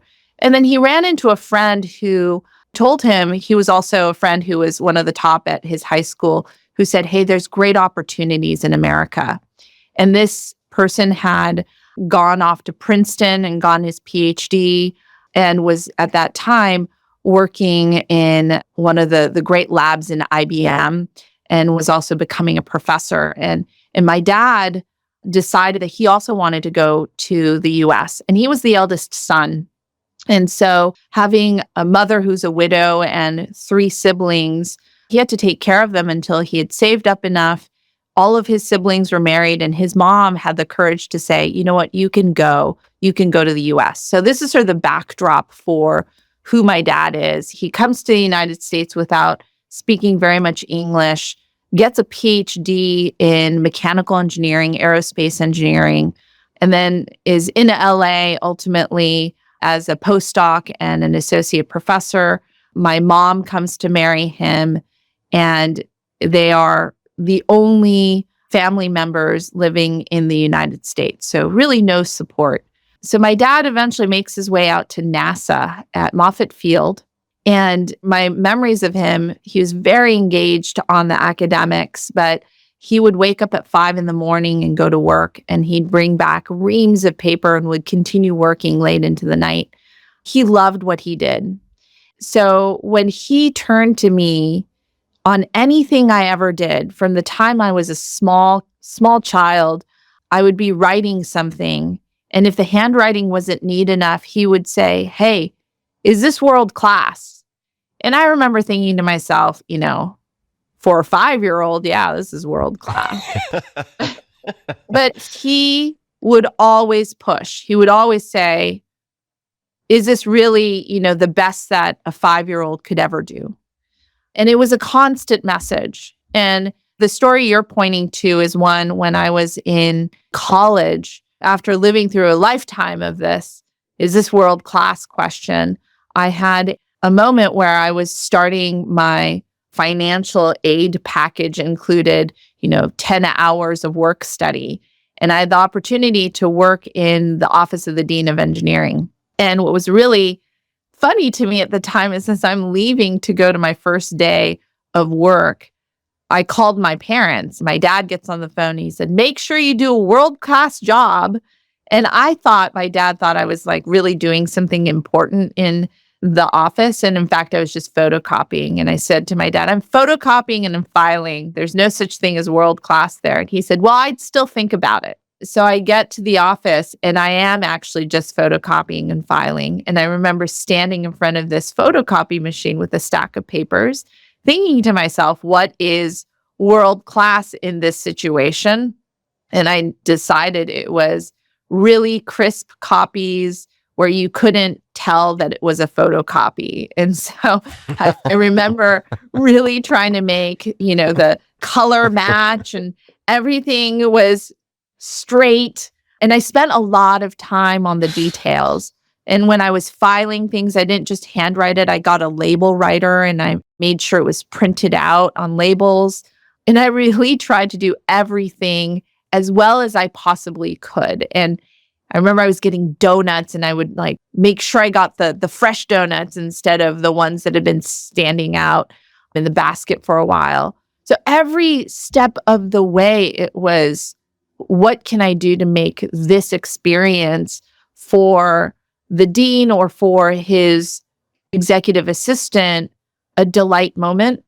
And it was a real lesson for me because it was a case of real ownership. I felt so much ownership of the job I was doing, even though from the outside, I think most people would have thought it was just sort of a grunt job.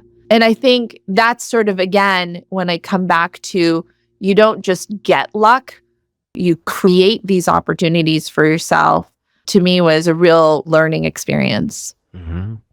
Right. I mean, you're looking at the potential precursors of luck and trying to set the conditions, even though they might not always produce luck. You can increase the likelihood of it happening, which I think is a perfect segue to discussion about spring breaks. Don't worry, this isn't going anywhere tricky. This relates to shadowing. That'll be my cue, which might bring you back. So, all right. Where to lead into this? You were giving a man a tour around Yale. Yeah. Who is this man? Why were you giving him a tour? What happened? And I actually don't know all the detail. I found 2 lines in a past interview and I was like, you know what? I want to dig into this because there's more to this story. I know it. I'm a junior at the time at Yale and doing this office work. And the dean of engineering was this older gentleman, Alan Bromley. And he had no idea who I was. And I'd been working in this office for, I think, 2 years, but he barely knew my name. He was just like this he'd worked under George Bush Sr. He was a legendary physicist. And I really looked up to this man. And so one day he pokes his head out of the office and the executive assistant was out. And he said, "Who are you?" And I said, "I'm Ann-Miura. I'm your student assistant in this office." And he said, "Oh, I've heard of you. I need you to go and give this friend of mine a tour of the engineering facilities. And he's like, I know you'll do a good job. Sarah's told me you're great. And so I take this gentleman and I take him on a fairly thorough tour of the engineering facilities. And we just had a great conversation. And it started off with, where are you from? And I said I was from Palo Alto. And it turns out this guy is also from Palo Alto. And we're just sort of talking about Palo Alto and the buildings that are around us and my growing up back in Palo Alto. And in the middle of it, he said, hey, what are you doing for spring break? And it just so happened I was going to go back home and visit my family. And he said, well, that's great because I'm wondering if you want to come and shadow me and see what I do for a living. And in my complete self-centered moment of being a, junior, I hadn't asked this guy what he did for a living. And so I said, well, what do you do for a living? And he said, I'm the CEO of Hewlett Packard. And I remember thinking to myself, I am such a moron. And I said, I think that would be amazing to be able to shadow you for a couple of weeks during spring break. And so this man, Lou Platt, invites me to just shadow him in 1997. And I am going around. He didn't have a driver. This was really just the Hewlett and Packard era of CEOs. He drove himself around in a Ford Focus. I remember this. We'd go to different meetings and he took me around. And one of the days, actually, Bill Gates came to make an announcement about .NET with Hewlett Packard. And so it was an incredible event that happened. I got to sit backstage and see everything that was happening. And Lou Platt then invited the photographer to come in and actually take a picture of me talking to Lou. And I didn't really think about it, but after the fact, I get back to my dorm and Lou Platt has sent me a thank you letter saying, thanks for coming to visit. I thought you would enjoy these photographs. And there's 2 photographs in there. I've framed them in my office now. One is a picture of me sitting on a seat talking to Lou. And then the second picture is Bill Gates sitting exactly in that spot that I was sitting in, talking to Lou Platt. And, to me, like mentorship means so many different things. I've had so many different examples of mentors, but to a junior in college who literally is a nobody, he was such an incredible example of mentorship. He never asked for my resume. He never asked for my GPA. He just sort of took this girl and said, you know what? You have something. I see it. And I'm going to show you something even greater. And to me, that is such a gift. It was so incredible because I hadn't even thought about my own personal potential ever. No one had ever described anything to me. And I came back from that with my mind completely blown. I met Ann Livermore, who was an executive, and I'd never seen a female executive in my entire life. And here's someone who I can look at and see, and I can see that people around her respect her. It's a life-changing moment. And it comes from that first comment from Dean Bromley, who says, I've heard of you. I heard you do a great job. And that's where the opportunities opened up. You're the woman responsible for my fresh donuts and crisp photocopies. I've heard good things. Exactly. It's the little things. And typed up filing labels. Now, I should note, we don't have to go too deep into this, but in a way, you were perfectly primed for doing a good job with your photocopying and labeling after spending, was it summers in Kanazawa in the stationery store? Am I making that up? Yeah, no, my first job was literally helping my uncle and grandmother sell office supplies in Kanazawa, Japan at our store, Taikido. Taikido. Oh, man. Kanazawa is just such... I'd never been to Kanazawa. For those people who don't know, I used to live in Japan a long time. My first time out of the U.S. was a year in Japan as an exchange student, which is a whole separate story. But Never made it to Kanazawa until a few years ago. It's gorgeous, and it's not that far away from Tokyo at all, but such a cute spot with so much to offer. Yeah, it's actually incredible because it's one of the few cities in Japan that was protected by historians of the US. It did not get bombed in World War II because of some of the historic elements of the city. So it's almost like a smaller version of Kyoto, and it has a historic Japanese garden called Kenrokuen, which was Kenrokuen is unbelievable. It's unbelievable. So it's summers I would spend maybe like 2 blocks away from Kenrokuen. Wow. So it was an incredible set of summers. But yes, I used to man the cashier register at the office supply store. So I know my pens and notebooks and stamps like nobody's business. Do you have any favorite go-to? Well, don't worry, I'm not going to spend too much time on this, but do you have any favorite notebooks or pens or items of those types that you use today? Yeah, totally. So on pens, I love the Juice Up 04. How do you spell juice up? Juice Up. Oh, juice up. Okay. Yeah, Juice Up 04. You can get them on Amazon. They're super thin pens. 04, that's like 0.4 millimeter or something? Yeah. Yeah, okay. Yeah. And then for notebooks, it's the Nuna. It's Nuuna. Some European brand, but I like any notebook that has the dot matrix on it. The paper quality is really great. I see. Dot matrix. So it's not like graph paper. But there are perpendicular lines that are dotted. Yes. I'm very particular. Yeah, I could go on and on. That appeals to the Dungeons and Dragons nerd in me. Anything that resembles graph paper. So the Juice Up 04 and the Nuna. Yeah. Definitely anything European sounding with a repeating vowel, I'll pay 40% more for. Maybe 100% more. Maybe 100%. You mentioned that you have these photographs in your office. I'm curious. You're sitting in your office right now? Yeah. All right. So what else? I'm sure you have photographs of your family, but outside of kind of the usual suspects, what are other items that you have in your office that are important to you? I have the original lift pink mustache that used to go in the front of the cars, which I love. I have also a picture and a set of laser etched metal plates that students gave to me that have sort of a word graph of all of the words that they thought they ascribed to me.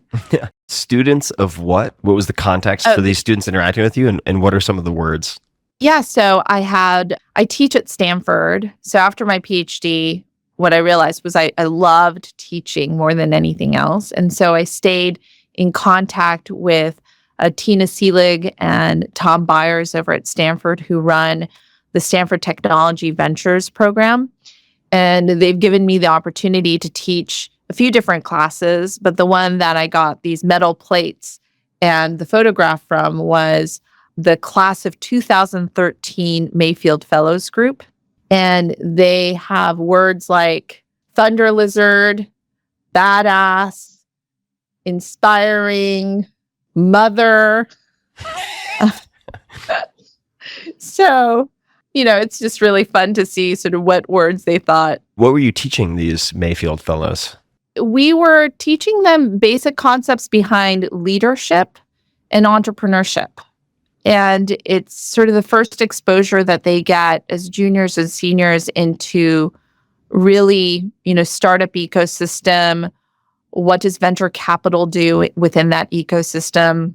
What are the tough choices that you have to make as a leader within these types of organizations?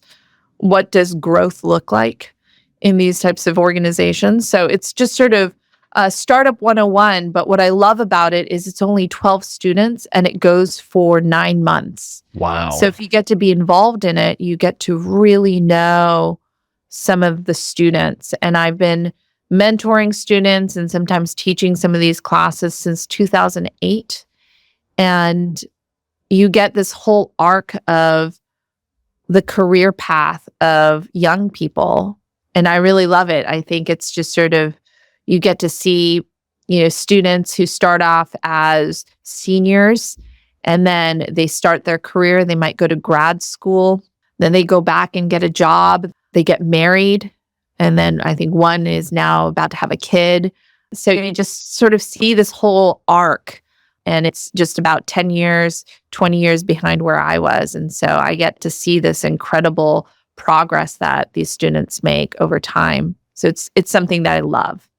Ann-Miura Ko, mother of thunder lizards, aka mother of dragons. We're going to come back to thunder lizard because there's a whole lot wrapped around that, but Yeah. I'm going to try to keep my brain somewhat focused here. Is there a reading list for that class, or do you recall anything that was on a recommended or required reading list for that class? Yeah, so we actually I'm starting a class today at Stanford for the new spring quarter. And in this class, what we're teaching is what I would call intelligent growth. It's a little bit different from the Mayfield Fellows. But my hypothesis, my belief is that just like fake news in politics, there's actually something that we would call fake growth. And lots of it. We've worshipped at the altar of growth for about 5 to 10 years now. And what I've seen is that... And this is startup growth specifically. Specifically within startups, there's so much that we see that is fake. And no one has ascribed actual adjectives to growth until now. And so the class that I'm teaching to engineering students at Stanford is around what is actually intelligent growth.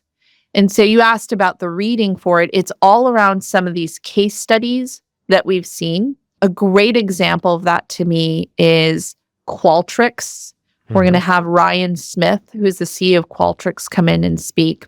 And I think he's a great example because I think he was at $50 million in revenues before he raised a dime of venture capital money. And so as a result, he's going to own an incredible piece of his company when it exits, and it will. And so I love the capital efficiency with which he built his business.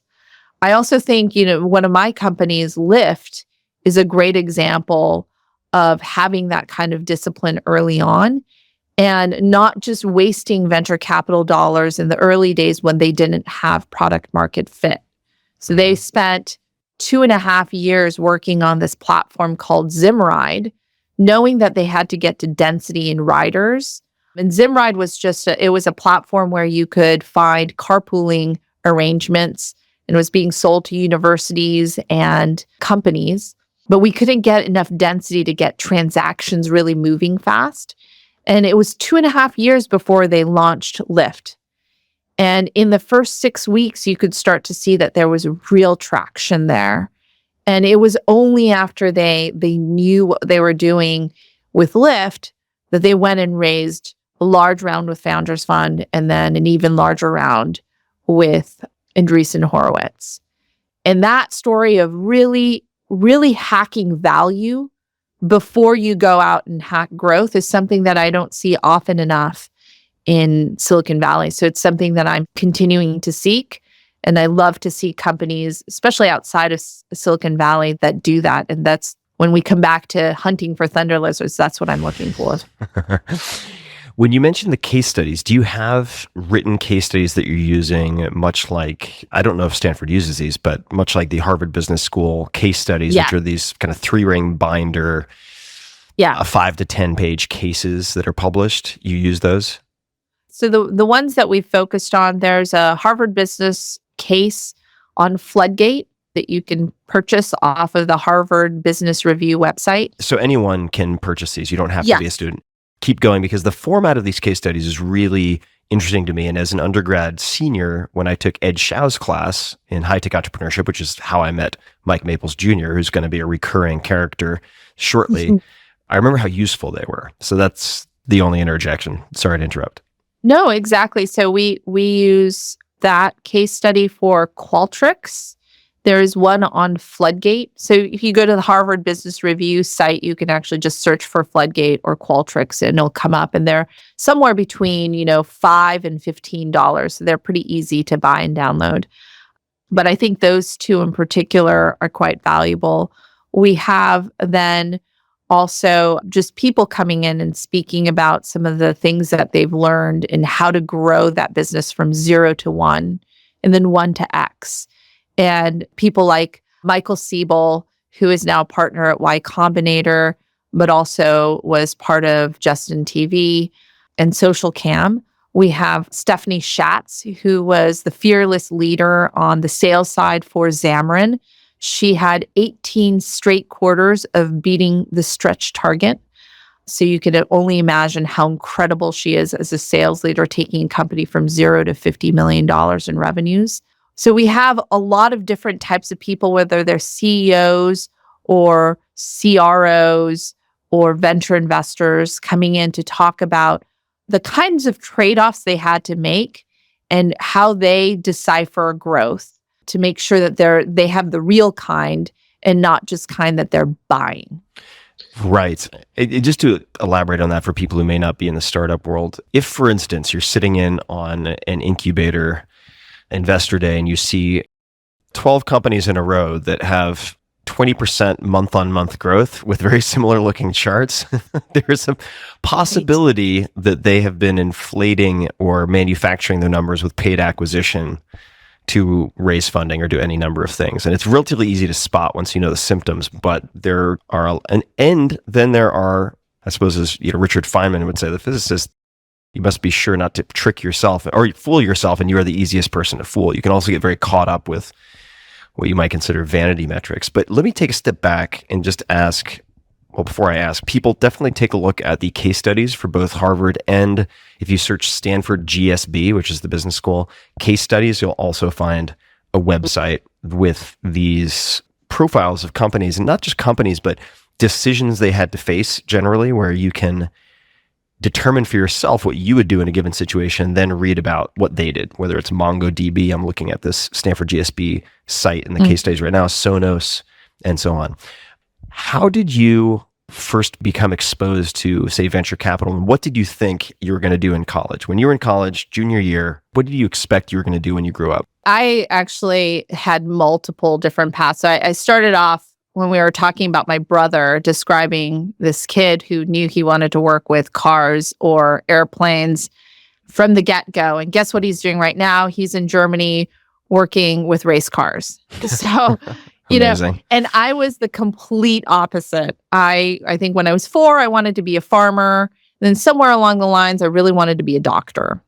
And I wanted to be a doctor for a fairly long period of time, where in freshman year summer, I took organic chemistry. I was in this pre-med track. I think sophomore year summer, you take the MCATs if you're pretty sure you want to go to medical school. And that summer, I was with my best friend who also really wanted to go to medical school. And she is right now studying leukemia. She's a doctor at UCSF. So she's clearly gone down that path and doubled down on it. But I remember going to study for the MCATs with her, and I turned to the side and I looked at her, and I had this sudden realization, which was that, and this is 2 days before we're taking the MCATs, I said, "Hey, Kathy, I hate hospitals. I don't like actually being around sick people. I also don't love it when people are always complaining to me. And I think that might get in the way of me being a doctor." And she looked at me like I was an alien. And she said, "Why are you saying this right now? We're about to take the MCATs and we need to go study for it at Kaplan." But, I was just constantly observing her, and she is just this incredible human being, and she continues to be. But this realization of, wow, like the actual job of being a doctor may not be something that I actually enjoy, was really a hard realization when you've been all in for this long. And so it was a realization that I really had to face. And I knew my gut that I was doing it because it was a really great path. It was a path where I knew what the next step was. I knew what next class I had to take. I knew the next exam I had to take. Then there was applications, then there was school, and then there was residency and fellowship. And it just felt like a really predictable thing to do. But the actual work at the end of the day was not something I was going to love or enjoy. And that was really disturbing to me. And so I really screeched off of that path. And it was hard because I had actually taken all of the requirements except for biology. And the pre-med requirements did not actually overlap very much with electrical engineering. So I'd taken a lot of extra classes to make it a possibility, but realized also it wasn't for me. And that's where I was sort of in this state of not knowing what I wanted to be. And that's could I pause for 1 second? Yeah. So what you just described illustrates a degree of self-awareness, but also decision-making that I think is rather uncommon, in the sense that I know a lot of people who have gone on to become doctors or lawyers or fill in the blank that has a lot of prerequisite training and schooling because of, say, succumbing to the sunk cost fallacy. Like, oh God, I've put in so much time, even though I have this intuitive feeling I'm not going to like it, I really should do it. And what was the conversation or the background that allowed you to step off of that path? And not to beat the like Asian kid drum too hard, but let's be real, right? I mean, you're also, that would be a very admirable, well-respected, happy to share at a dinner party with friends type of path for your parents, I would assume. So all the more uncommon that you would step off of that track. How is that the case? Why were you different? So I think it goes back to actually the moment in debate where my mom is telling me you should do fencing instead of debate. There was this realization of, oh, my parents really love me, but they don't know me. No one really knows me in terms of my capabilities and what I feel like I can get done. No one knows that better than I do. It was an important lesson for me because one other fact that I didn't mention is that as a kid, there was no sign that I was special except for, these weird characteristics where I would go learn negotiations. But I failed the IQ test multiple times, and the school district insisted I was not gifted or talented. My mom had to fight for me to be part of this gifted and talented program. As a 2-year-old, after I was really hostile to people who spoke English, my mom tried to put me into preschool to socialize me, but I ended up biting the person who was interviewing me for a preschool slot, and they put me in special education. I was one of those kids who got picked up in a short yellow bus from our house and taken to a state-run program for special children. And I think for a long time, my mom wasn't really sure what I was, but she just decided to be all in on the fact that I was gifted and talented, even if I wasn't. And she was really worried that I was one of these special children. And so I had sort of an environment around me way before Yale where I knew what I was capable of, even if the test scores showed that I wasn't. And I knew what I was capable of, even if my parents didn't see it in me. And I think there's sort of this moment in time that people need to have where you realize that there's no test for human potential. There's no recognition for that. It's something that you have to find inside of yourself. And I think for me, that one of those tests was actually going back to, am I going to be a great doctor? And if I revisit this question that my dad had always asked me, can you be world class? I knew I couldn't because I looked at Kathy and she was going to be world class. She loved helping people, and she loved helping people from that kind of caretaking perspective, which is not where I was going to be world class. But I felt like there was something in me where I could be great at something. That just wasn't it.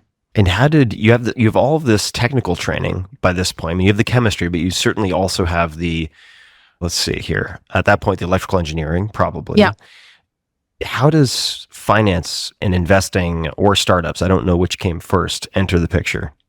So having grown up in Palo Alto, I was actually exposed to a lot of startups.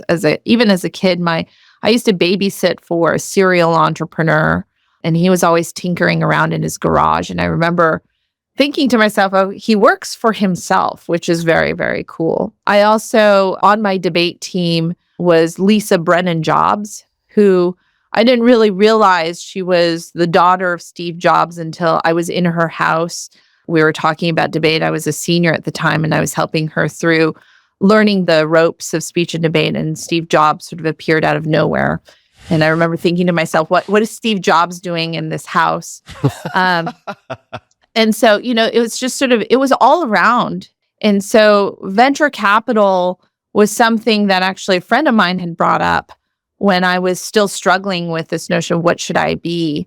And he was a real finance guy. And he said, you're really good at technology and you're now interested in business because of this exposure to Lou Platt. Have you ever thought of venture capital? And I remember kind of reading about it and having heard a little bit about it growing up, looking into it and realizing, oh, you have like all this work experience you need to have. I talked to a couple of former Yaleys who were venture capitalists and sort of had that in the back of my head. And so, I went off to work at McKinsey as a consultant for 3 years. And then in the process of trying to figure out what to do next, I met a venture capitalist by the name of Ted Dintersmith. And in that interview with him, we spoke not about technology, not about the research I'd done or my work experience, but he wanted to know what books I was reading. He wanted to know about the music that I loved. And in that period, I was really into modern American literature. So I was really into E.L. Doctorow. There are a few books that I just absolutely loved, and we talked about that for a little while. And then when we turned to music, I've played piano, classical piano, since I was 4. And he and I talked about the classical musicians that I really loved. And he happened to be an English lit major along with being a physics major. So he loved books as much as I did, maybe even more. And then he was an opera nut. And so we had all these things that we could talk about. And 2 hours into that conversation, never having touched upon technology, he then basically said, how would you like to come work with me? And I was living out in Palo Alto at the time. This was an opportunity in Boston. And I remember not even hesitating, knowing that I wanted to work with this person, this human being sitting across the table from me. I jumped at that opportunity. And it wasn't the fact that it was in venture capital, but rather I really wanted the chance to be working around someone like Ted Dintersmith at that time. Let's talk about that interview for a second. So that, I think, would strike some people as a very unusual interviewing style. Yes. Do you think, in retrospect, and maybe that he had already decided you were fully capable of doing the job, therefore didn't have to check that box and just wanted to make sure that he could work with you and spend time with you?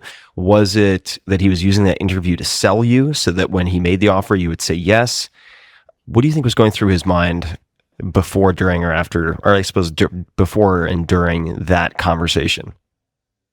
I think Ted is a very unique human being in that I used to have this perception that networking was work in a room and like you shake a lot of hands and hold a lot of babies and you learn a few names and you move on.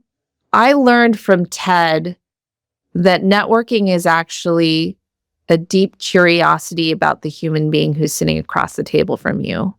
So I don't think he necessarily had that kind of purpose in mind, but that he was just really interested in what I was interested in. And we happened to find commonality. And he was trying to understand how my mind worked and what I was interested in. I've taken that as a real lesson because I love the way he would network. He learned so much about people in that process. And that's how he ministered to his entrepreneurs. He also was capable of providing advice at the right time because he really knew those people. And so for me, I felt like it was a really unique interview. It stood out from all the interviews I've ever had. But I think he was learning more about me than most other technical interviews could have gotten to. And then, his other partners, I think Izar Armani gave me sort of more of a case study and could dive into that. But Ted always had a deep curiosity about the human being and not necessarily just the skills. What else did you learn from him or in that position, in that job? I thought that Ted was also an incredible first principles thinker. So my second day of work at CRV was 9/11. Oh my God. And so it was, you went from kind of a bad economy to a horrible black hole economy. And so it was a really terrible time for venture. And they had just raised this $1.4 billion fund. So that's, for venture, that's a huge amount of money. And it's a huge accomplishment to convince so many investors to invest in your venture capital firm at that amount. Then Ted took the time to actually start to do analysis with me on how much capital had gone into venture capital at that moment. And then the exits had stopped. There were no more IPOs. No one was acquiring companies. The economy just came to a screeching halt. And he decided, along with the other partners in this firm, to give back most of the money. So they reduced their fund from $1.2 billion to $450 million. And the reason why that's so interesting and impressive is that the way a venture capital firm makes money, the way you have any salary or the operating money that you have for the firm is a direct percentage of the fund that you raise. And so by shrinking the size of the fund, you're shrinking the size of the management fees that you get pretty dramatically.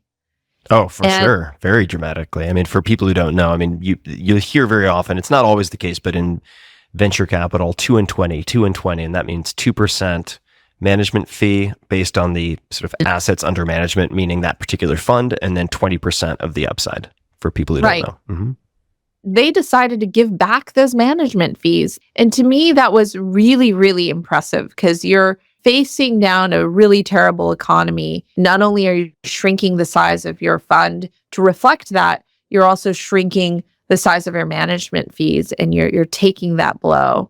So things like that I learned. I learned also how to shepherd companies through that kind of difficult time and how to be a true partner to an entrepreneur.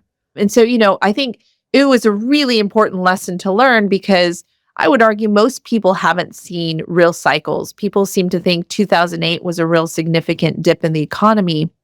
But anyone who lives through 2001 knows that 2008 was a blip compared to a real downturn because we've had a raging bull market for such a long time.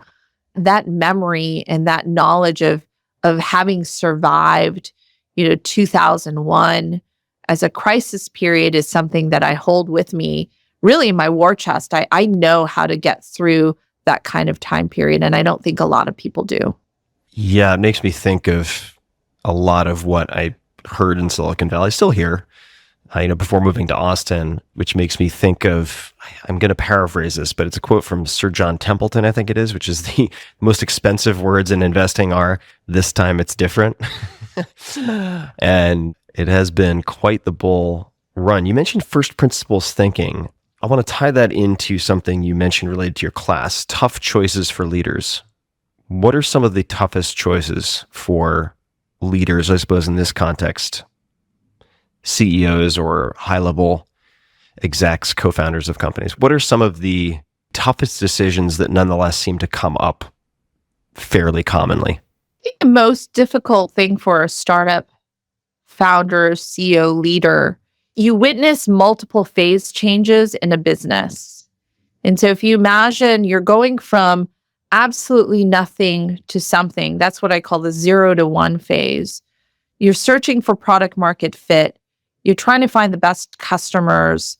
You're trying to find where your 10x advantage is truly valued.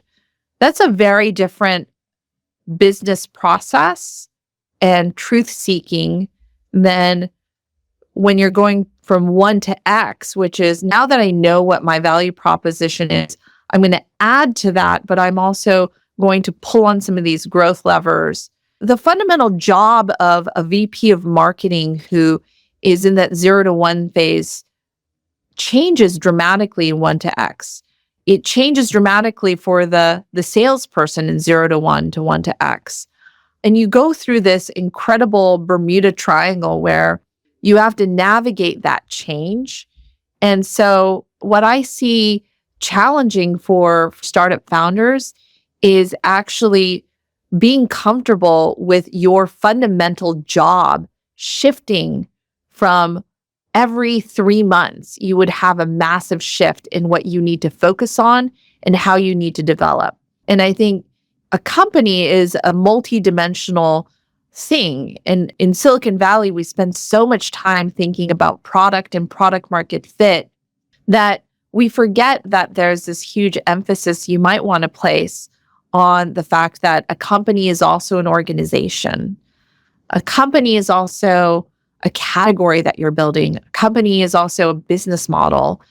A company is also a team. And so it's the skill set actually to balance all of those things and knowing when you fundamentally need to change out the talent in your team, the knowing when you actually need to let go of a product, and knowing actually, to me, this is probably the hardest piece, knowing the difference between a winning strategy versus a strategy not to lose. Could you elaborate on that, please? Yeah. So to me, a strategy not to lose is a lot of different things. It's to not to lose to a competitor, not to lose talent, a strategy not to lose out on revenue. So it's all these fears that you have of captured ground or the fact that you might have someone take over something that you want to do, a competitor who's breathing down your neck, versus a strategy for winning is about where do you double down on? What do you do to capture ground, to be aggressive, to play offense and not defense? To me, that is a huge difference between that strategy of I'm going to win in this market versus I'm not going to lose. Mm-hmm. And not losing often involves a lot of hedging. And when you feel that urge to hedge, you need to focus and you need to be offensive. In what ways might that hedging manifest? What would be examples you've seen or hypotheticals of the symptoms of a defensive strategy in the form of hedging? It might manifest itself in, I am going to go after 2 very different customer segments. One is large enterprises, the other is small, medium businesses. And the reason why that's really hedging is you have 2 completely different ways of selling to those organizations. And you're afraid to pick one because maybe you have some revenue in both. Right. But in that situation, by not choosing to focus on one group or the other, you're probably shortchanging your team because you don't have a specialized team to go after that opportunity. You're shortchanging your business model because you aren't pricing your product correctly. And you're shortchanging the opportunity because probably your product isn't optimized for that customer set. Your customer service isn't optimized for that product set. And your team is ultimately confused because you're heading in 2 completely different conditions and directions. And so that's one of the most common ways that I see people involved in a strategy of not losing instead of we're here to win it. Yeah, all of those things you mentioned also contribute to lighting money on fire, right? I mean, that split focus, just the bonfire. The bonfire of funding or cash flow, depending on where it comes from. This is really important, and you know this, but I want to underscore it for people listening and give a few other examples that might be people might enjoy exploring. So this winning versus not losing distinction seems really subtle, but you can get an intuitive feel for it in a few different ways. One is there's actually I think it's a 3-part mini-series podcast called The Making of Oprah. And it talks about the rise of Oprah. I know this seems like an odd segue. Oprah impresses the hell out of me in a million different ways. And after you listen to this, you'll understand exactly why that's the case. But she would constantly tell her team, many of whom wanted to respond to, say, Donahue, who was the 800-pound gorilla at the time, like, we need to race our own race, in the sense that if you're on a thoroughbred horse and you're in a race, you need to focus on your race. You can't be looking side to side at the competitors, the racers next to you, or you get yourself into a lot of trouble or you get really injured.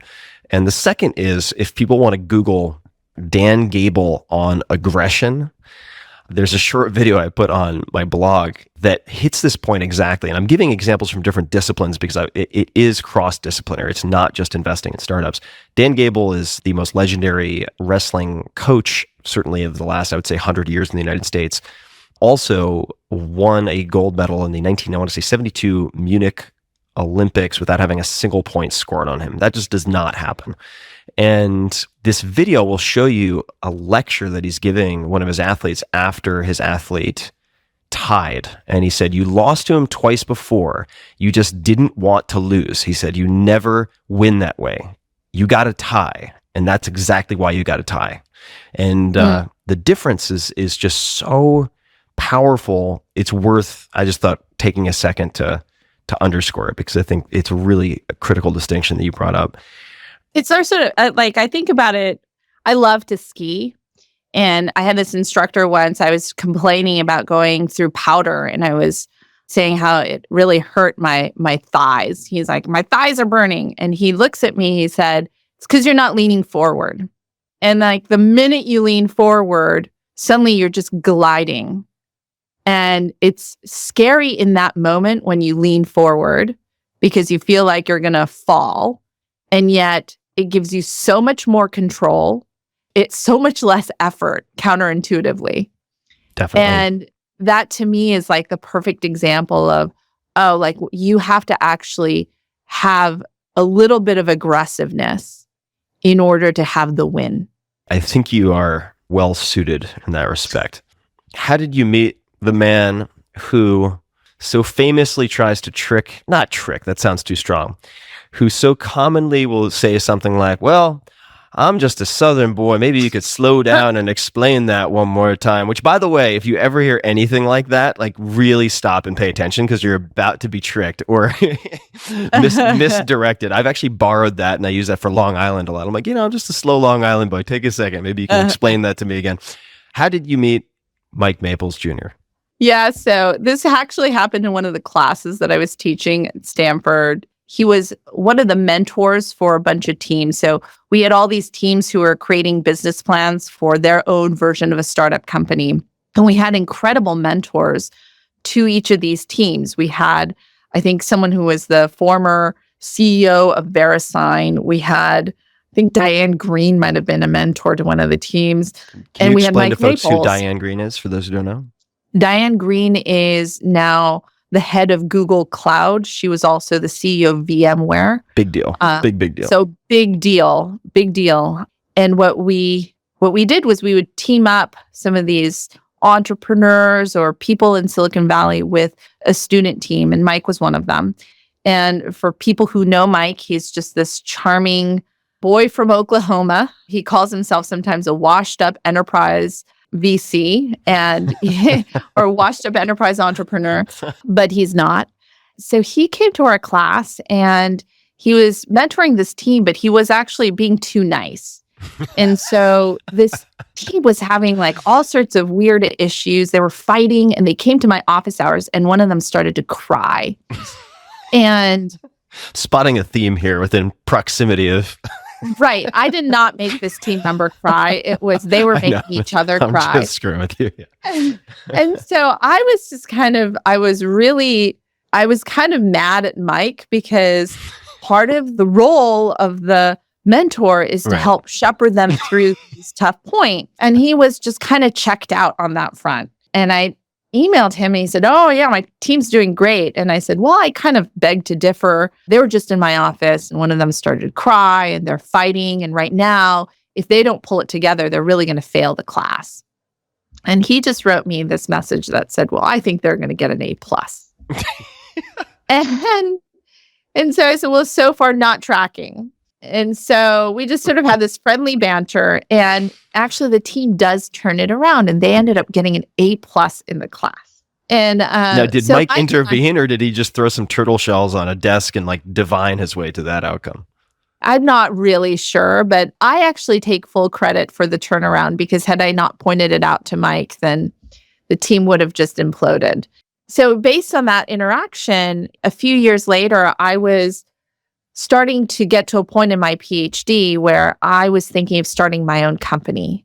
And I had started my PhD in computer security exactly because I knew that it didn't matter when I graduated, there would be a computer security problem out there, and I wouldn't be at risk of market timing.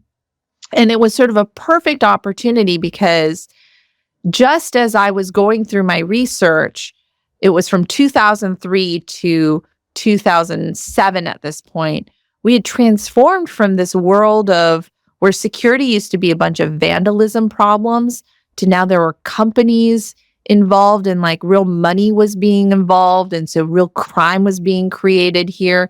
And then towards the end, there was really like nation state warfare starting to happen. And so my research was really in risk management of computer security. And I knew that this was becoming a huge issue. And so I started to think, I'm going to make a company. So at that moment, I turned to some of my advisors, and my advisors were nice enough to say, hey, if you're thinking about starting a company, you've been in the ivory towers for literally 4 years, so you should get out of the classroom and go check out some angel investors. And then Mike was one of the first people I turned to, and I asked him if I could see his deal flow. And he was nice enough to say, sure, why don't you just come in and take a look at my deal flow on Wednesdays. And so we would sit next to each other and look at companies. And deal flow means the sort of top of the funnel companies that he's considering potentially investing in. Right. They would come in and pitch for between 30 minutes and an hour. And then at the end of that, I think it was March of 2008, he calls me as I'm actually going up to Tahoe to ski. He calls me to say, hey, Ann, I have this great idea. I just raised my first fund. It's $35 million. And I think that you should drop out of your PhD program and join me. And it's not the venture-backed startup that you've been thinking about, but it's now a backed venture startup. Let's go. Oh, I like that. That's really good. Now, was that an immediate yes, or was it a let me sleep on it?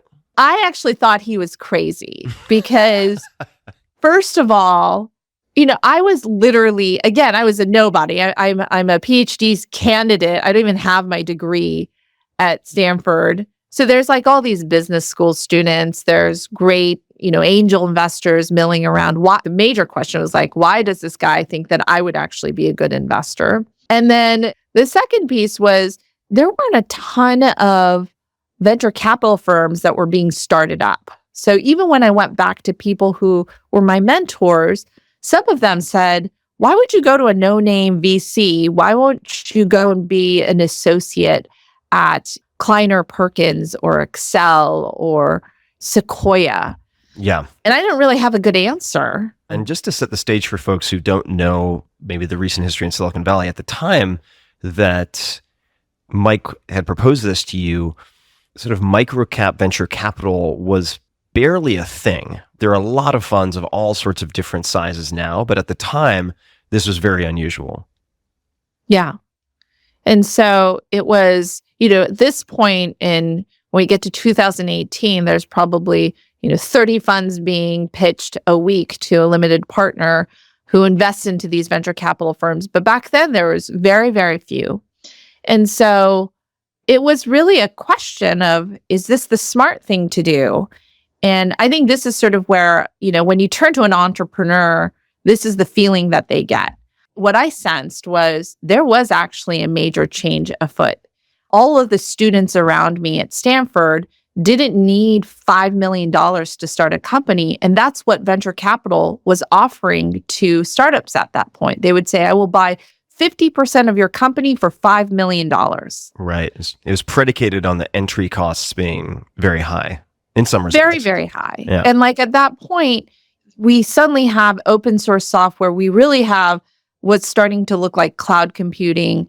We have all the shared resources. So even though I was helping to run servers in the closet at my grad school in our lab, that was starting to become something that we didn't need. There was actually, services that you can use where you could rent services.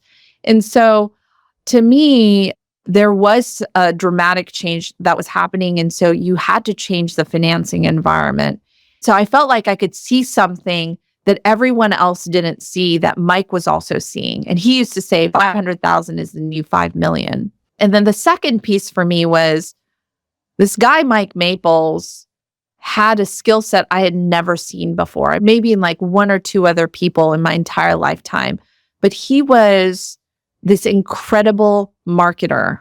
And I used to believe you either built things or you sold things. Everything else just seemed like an extraneous skill set to have. But Mike was incredible at storytelling and positioning and strategy, like real strategy for how do you create a new category and how do you build that category and how do you create the king of that category. And as an engineer, I hadn't thought about what you do after you build the product. And so this magic of category creation to me was something that almost felt like magic. And so I looked at Mike and I thought, I really need to learn from this person. And not only is it a great skill set that I'm learning from, he is also genuinely one of the best human beings that I've ever encountered. And so it was just sort of this magical combination of someone whose values really aligned with me and how I wanted to build a firm and the things that I wanted to do with that and how I wanted to treat entrepreneurs, and a person who was a mad genius. And so that combination to me was irresistible. And so a couple months into it, I said, sign me up. A couple of months. All right. So question number one, just for people who are wondering, and I know a lot of people, you seem very good at avoiding the sunk cost fallacy. And this is so key, this cognitive bias.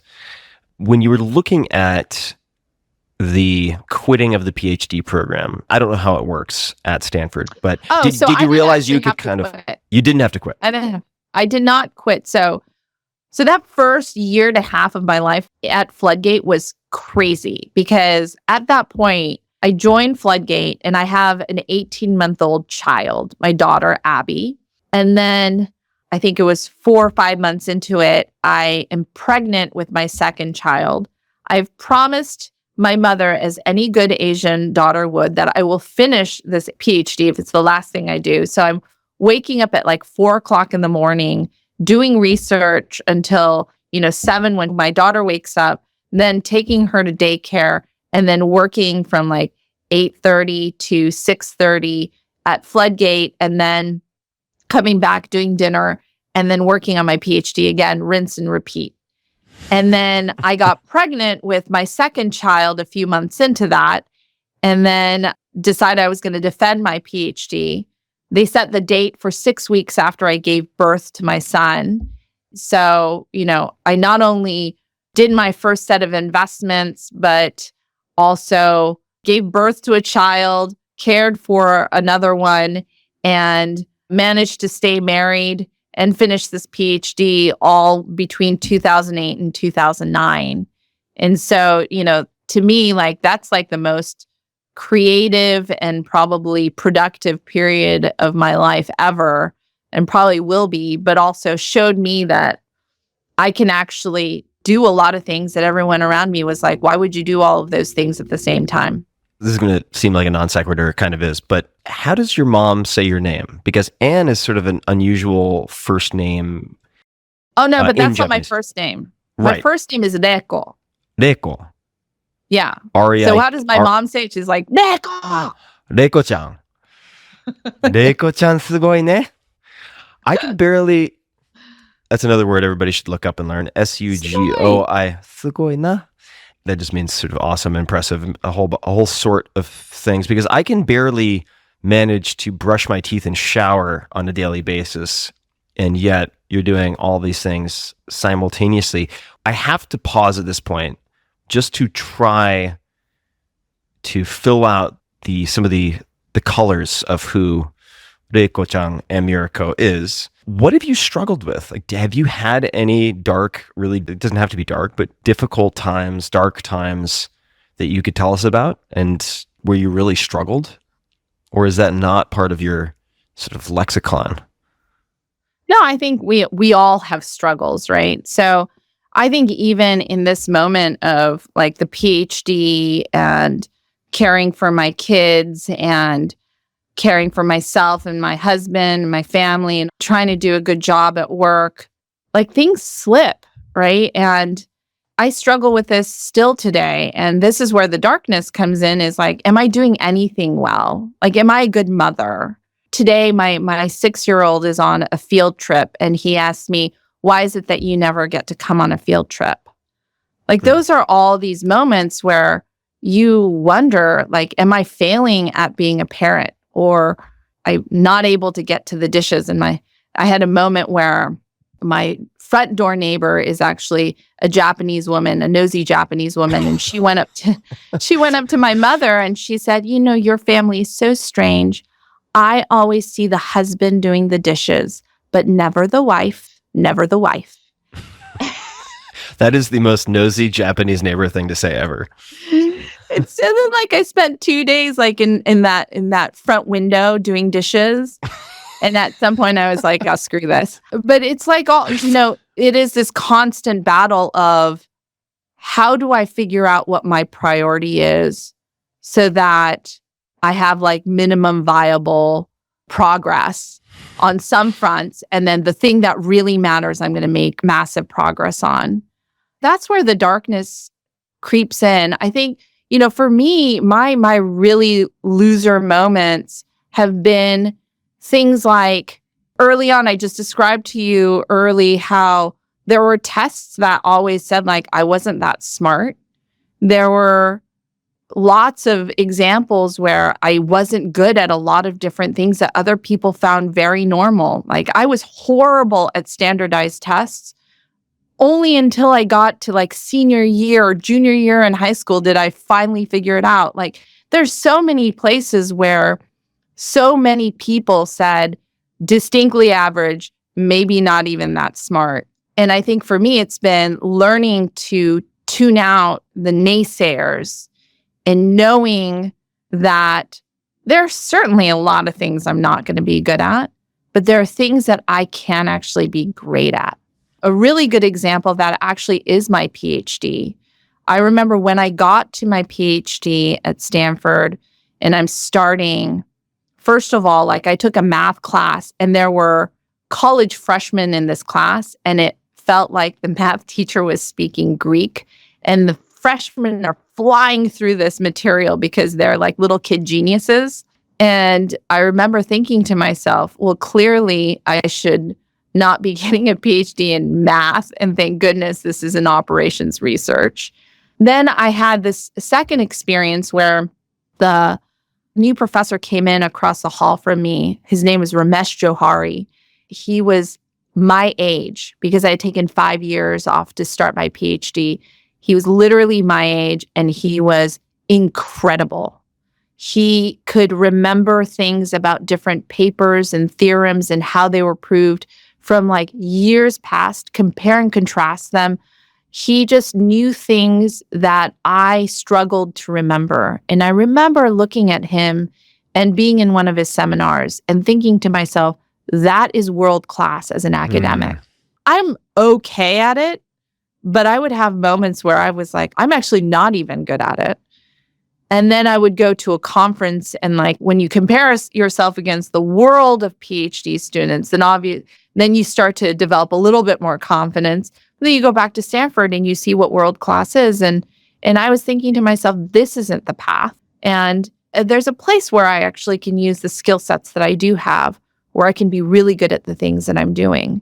And so if I'm sitting here saying, I was always good at everything that I did. It's just not true. There are so many moments where I realized it's like being a doctor. I said, I would not be good at being a doctor. I would not be great at being an academic. I would not be great at a lot of different things. Just knowing and having the self-awareness of where I would double down is, I think, what I was good at. And so it makes this emergent life where I was going from one track to another. I was going to be a doctor, and then I went to McKinsey, and then I went to VC, and then I went to get a PhD, and then I went back to VC. This is all self-discovery rather than a stated path that I had career planned for a long time. Well, it strikes me also that, and maybe I'm trying to create a narrative where there isn't one or a connection, but it seems reasonable that Mike's superpower, or one of his abilities to help create categories and then sort of mint kings within a given category, is actually a different species of something that you're also good at, which is kind of Jack Welchian in a sense, and that is you're looking at the different paths you could take, and if you can't be, say, number one or number two in that thing, it just gets rolled out, and you're asking this world-class question over and over again. And one way is to find something where you can dominate and really be world-class, and the other is to create an entirely new category, in a sense. Yeah. So it seems like you and Mike are very complementary in that way, and have that shared programming. I've heard people describe you as an investor, one of your strengths, as being technical, which I suppose seems self-evident given your background. But how would Mike, let's say, describe your, if I asked him, what are Ann's superpowers as an investor? There are a lot of investors out there. What is Ann's superpower or set of superpowers? What would he say?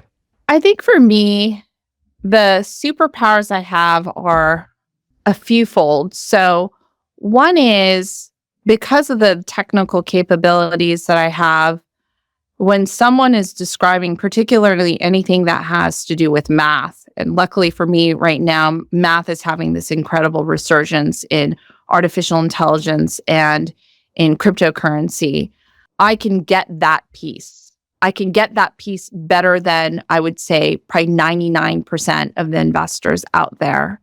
And so if I get a math paper, that's something that I love to dig into.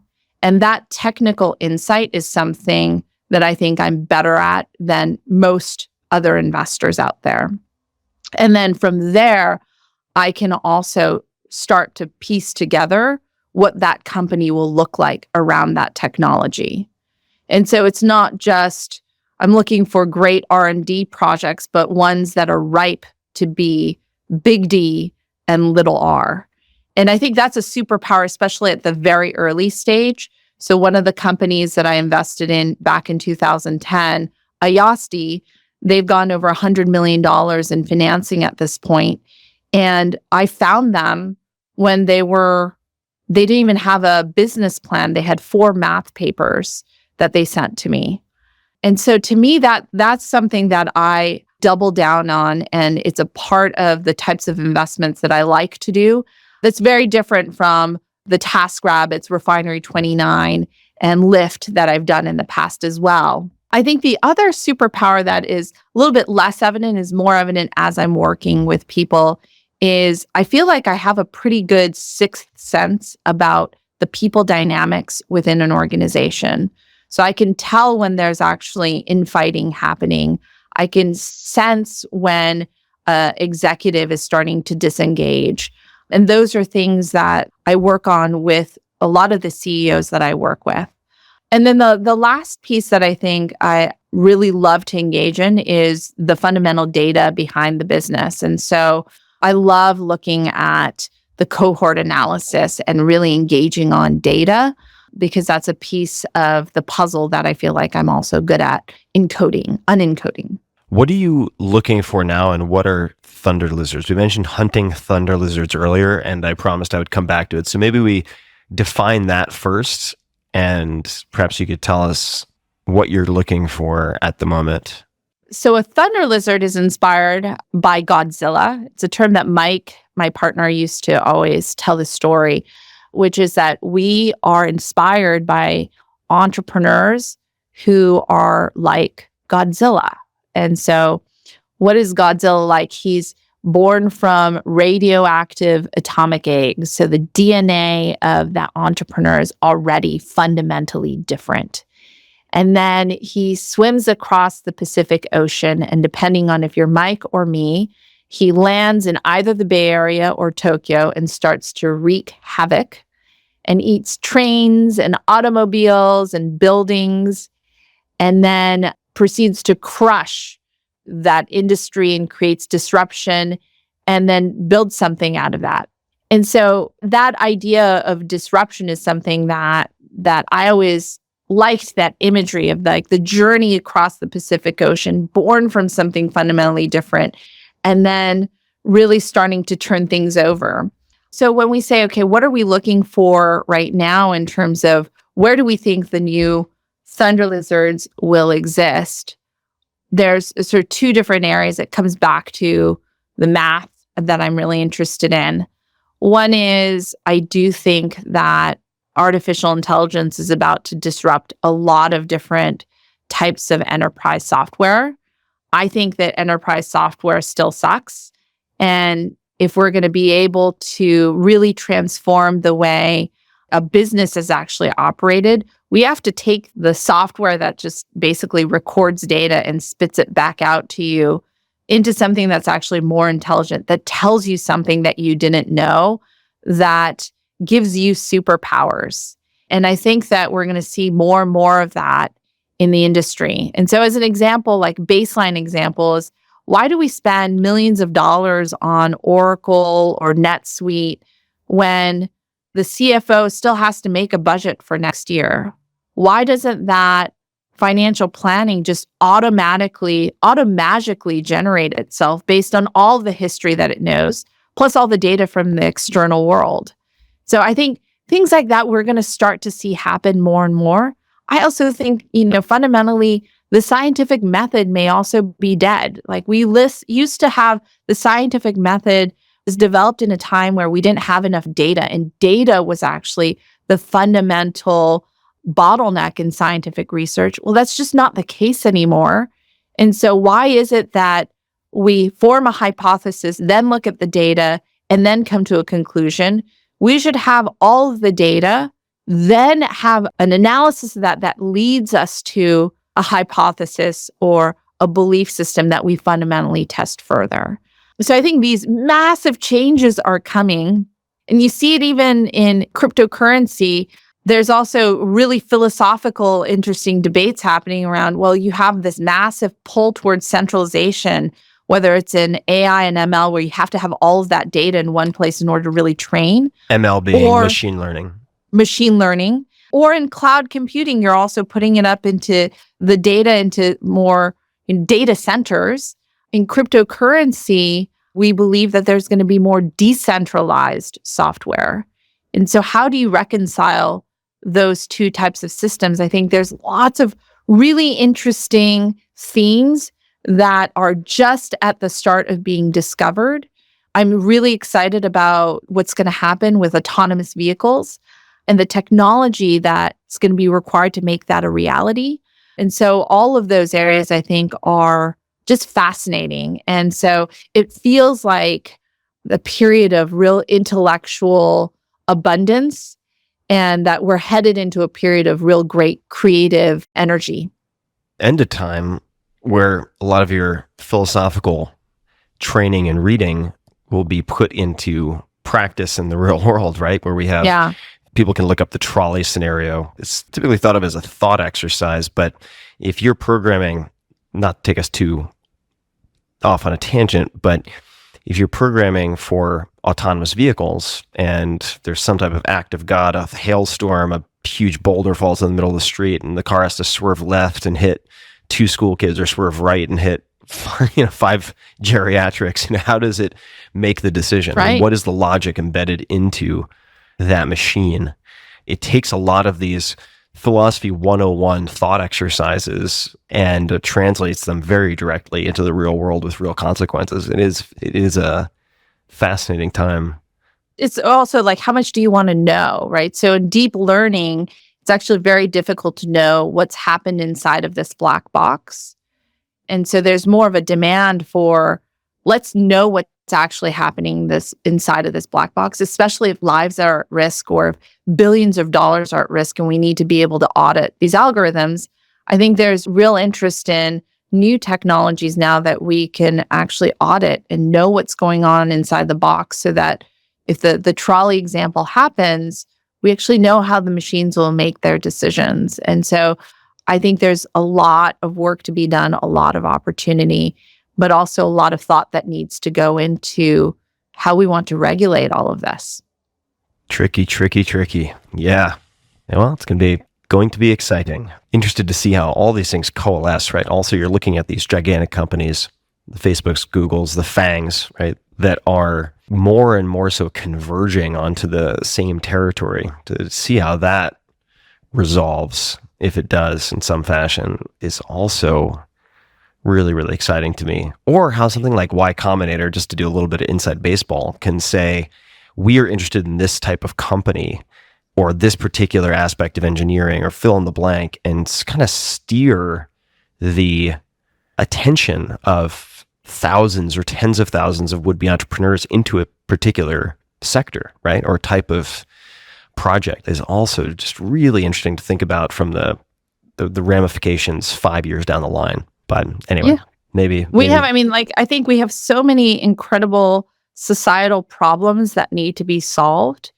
And I believe that the private sector is most capable of solving these problems, whether it's energy or health or the fact that we have so much trash. How do we solve that? How do we get clean water to people? It's not just about the next social network and how do we deliver better advertising to people, but the beauty of this type of entrepreneurship is that there are huge societal problems that still need to be solved that I think is a really exciting opportunity also to build great businesses around. And so I think that's also what gets me up in the morning and makes me believe that what we're doing is important work. Yeah, it is important work. I don't think that sort of collective interest and self-interest have to be misaligned, right? They're not mutually exclusive. You can solve, and there's a long history of solving public problems with private sector technologies and companies. And let me just ask, I know we've gone a little bit longer than expected, which I should have expected. Let me ask you just a few more questions, and then we'll wrap up with where people can find you and learn more about what you're up to. Besides getting to Yes, are there any books that you've given a lot as gifts or reread a lot yourself? For me, right now, there's a couple books that I think are super interesting. So my mentor, Ted Dintersmith, just wrote a book called What School Could Be. And this goes back to sort of education as a critical societal question. How do we fix education? And what he did was he went on a 50-state tour to look at schools and discovered that the answers are actually already there. And our incredible school teachers throughout our country are already finding solutions to teaching our kids the most important skills they need to have. And I think reading that book has not only given me hope, but also a desire to see real change in the public school education system. But I think that's a really important problem for all of us to actually engage in. And so that's one book that I would really push on to other people. The other one that is completely on the opposite end of the spectrum, but it is a fiction book. It is by Khaled Hosseini, who also wrote Kite Runner. Mm-hmm. He wrote this book called 1,000 Splendid Suns, probably one of the most beautiful books that I've read in a long time in terms of fiction writing. And I would encourage people to read it because it gives you a sense of Afghanistan's incredible history and the role women have played within that history. And I just loved that book because it just was eye-opening to me in a very different way. So two very different types of books, none of them like straightforward business books, but ones that I think are meaningful for our society to read today. What School Could Be in 1,000 Splendid Suns. Yeah.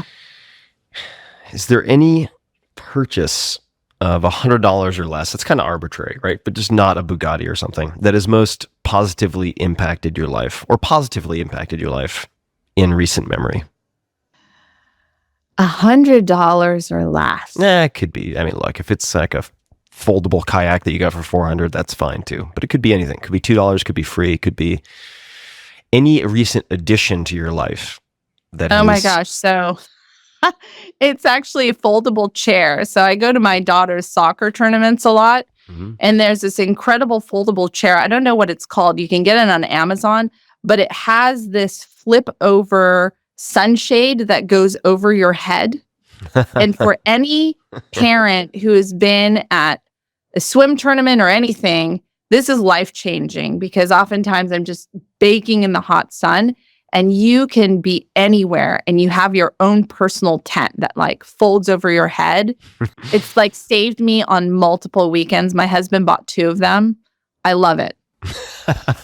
Can you send me a link to that and I'll put it in the show notes if you can track it down? So for people wondering, I'll put that in the show notes at tim.blog/podcast and you can find this miraculous foldable chair. If you could have a giant billboard anywhere with anything on it, so metaphorically speaking, getting a word, a quote, a message, a question, anything out to millions or billions of people, can't be an advertisement, what might you put on that billboard? Wow. I wonder if it's like not losing does not equal winning. It's sort of one of my themes these days. I like that. Yeah. And I think actually finding your world-class life is probably the other one that I would think about. We'll give you 2. Find your world-class life. And I think the reason for that is, to me, everyone is capable of that. And I think oftentimes we forget it. And for every person, it's different. And that's the beauty of humanity. So, what do the characters for Reiko mean? Oh my gosh. So it means it's a small round bell. And the reason for my parents naming me that was they were originally going to name me something more like, really beautiful child or, genius child. And my mom took one look at me when I was born. She's like, no, none of those. She said, your face was so perfectly round when you were born. It reminded me of this like perfectly round bell. And I'm like, Mom, like all these other friends that I have, especially Chinese friends, they're like super intelligent, world-class, dominating dictator for life CEO child, and I'm like small bell child. Reiko-chan. And where can people find you online, say hello, learn more about what you are up to? I think professionally, the best place is to see my Twitter, which is Ann-Miura Ann-Miura or on Instagram, it's Amiura. You'll see more of my life there. Miura. Yes. 3 bays. Is that what that means? Miura? Something like that. Maybe. Yeah. So Twitter, Ann-Miura, Instagram, Miura, Miura. And best website? Floodgate. It's floodgate.com. Floodgate.com. Why Floodgate? What is a floodgate? Or The why is it floodgate called is- a floodgate? Yeah. Yeah, because we think we're at the forefront of like the headwaters of innovation. And it sounded, I don't know, kind of big and audacious. Good enough reason. Audacious. Yes. Audacious, aggressive, but still the mother of dragons. There is a nurturing mother-like. There is. Den mother quality to Ann-Miura Ko. I call myself like a mama bear. I'm very protective, but also I'm going to push my kids and people around me to be the best they can be. Just don't get in between the mother and the cub. Good guideline. And I will say, for anybody who's wondering, what would it be like to just go sort of mano a mano with Ann? I would say, you're one of the few people, I would put Sam Harris in this category, where if you are willing to engage in like a public debate with either of you, you just have to make sure that you have practice defending against having your face ripped off in like the most logical, complimentary way possible. I'm just very impressed by you, Ann, and I've really wanted to have you on the show for a long time, and I'm thrilled that you were willing to carve out a few hours to spend chatting, and it's always fun chatting. It's always fun. Tim, you've been there from the very get-go. You were the person behind my very first investment in TaskRabbit, so I have a lot to thank you for as well. Well, the adventure shall continue, and I will certainly, I'm not as involved as I used to be in the tech scene, but I'll be cheering from the sidelines. Is there anything else that you'd like to say or suggest or mention? Any parting words before we wrap up? No, I hope your audience enjoyed this, and if they got anything out of it, that if they want to contact me, I'm always open to more conversations, and hope that some of my story shows that even if people tell you can't do something, that you can. Can indeed. Just got to spend the summer reading up on those 12 topics. That's right. You can't always out-talent everyone, but if you out-prepare them, you might as well have out-talented them. Maybe the billboard sign is effort matters. Effort matters. Because it really does. It does. Well, Ann, thank you so much again. This has been such a treat and a gift, and I look forward to hearing what people have to say on the interwebs, and perhaps we'll do a round 2 in person during one of, what was the name of the was it the Tim Ferriss wine hour? What was the tradition? Yeah. At the offices. They call it Ferriss time. That's what Mike calls it. Ferriss time. Which was the little wine aperitif. Just smooth out the edges. We could describe that. He just grabs a glass. He's like, I think it's Ferriss hour. I'll take it. I will take it. And I will talk to you soon. See you soon, I hope.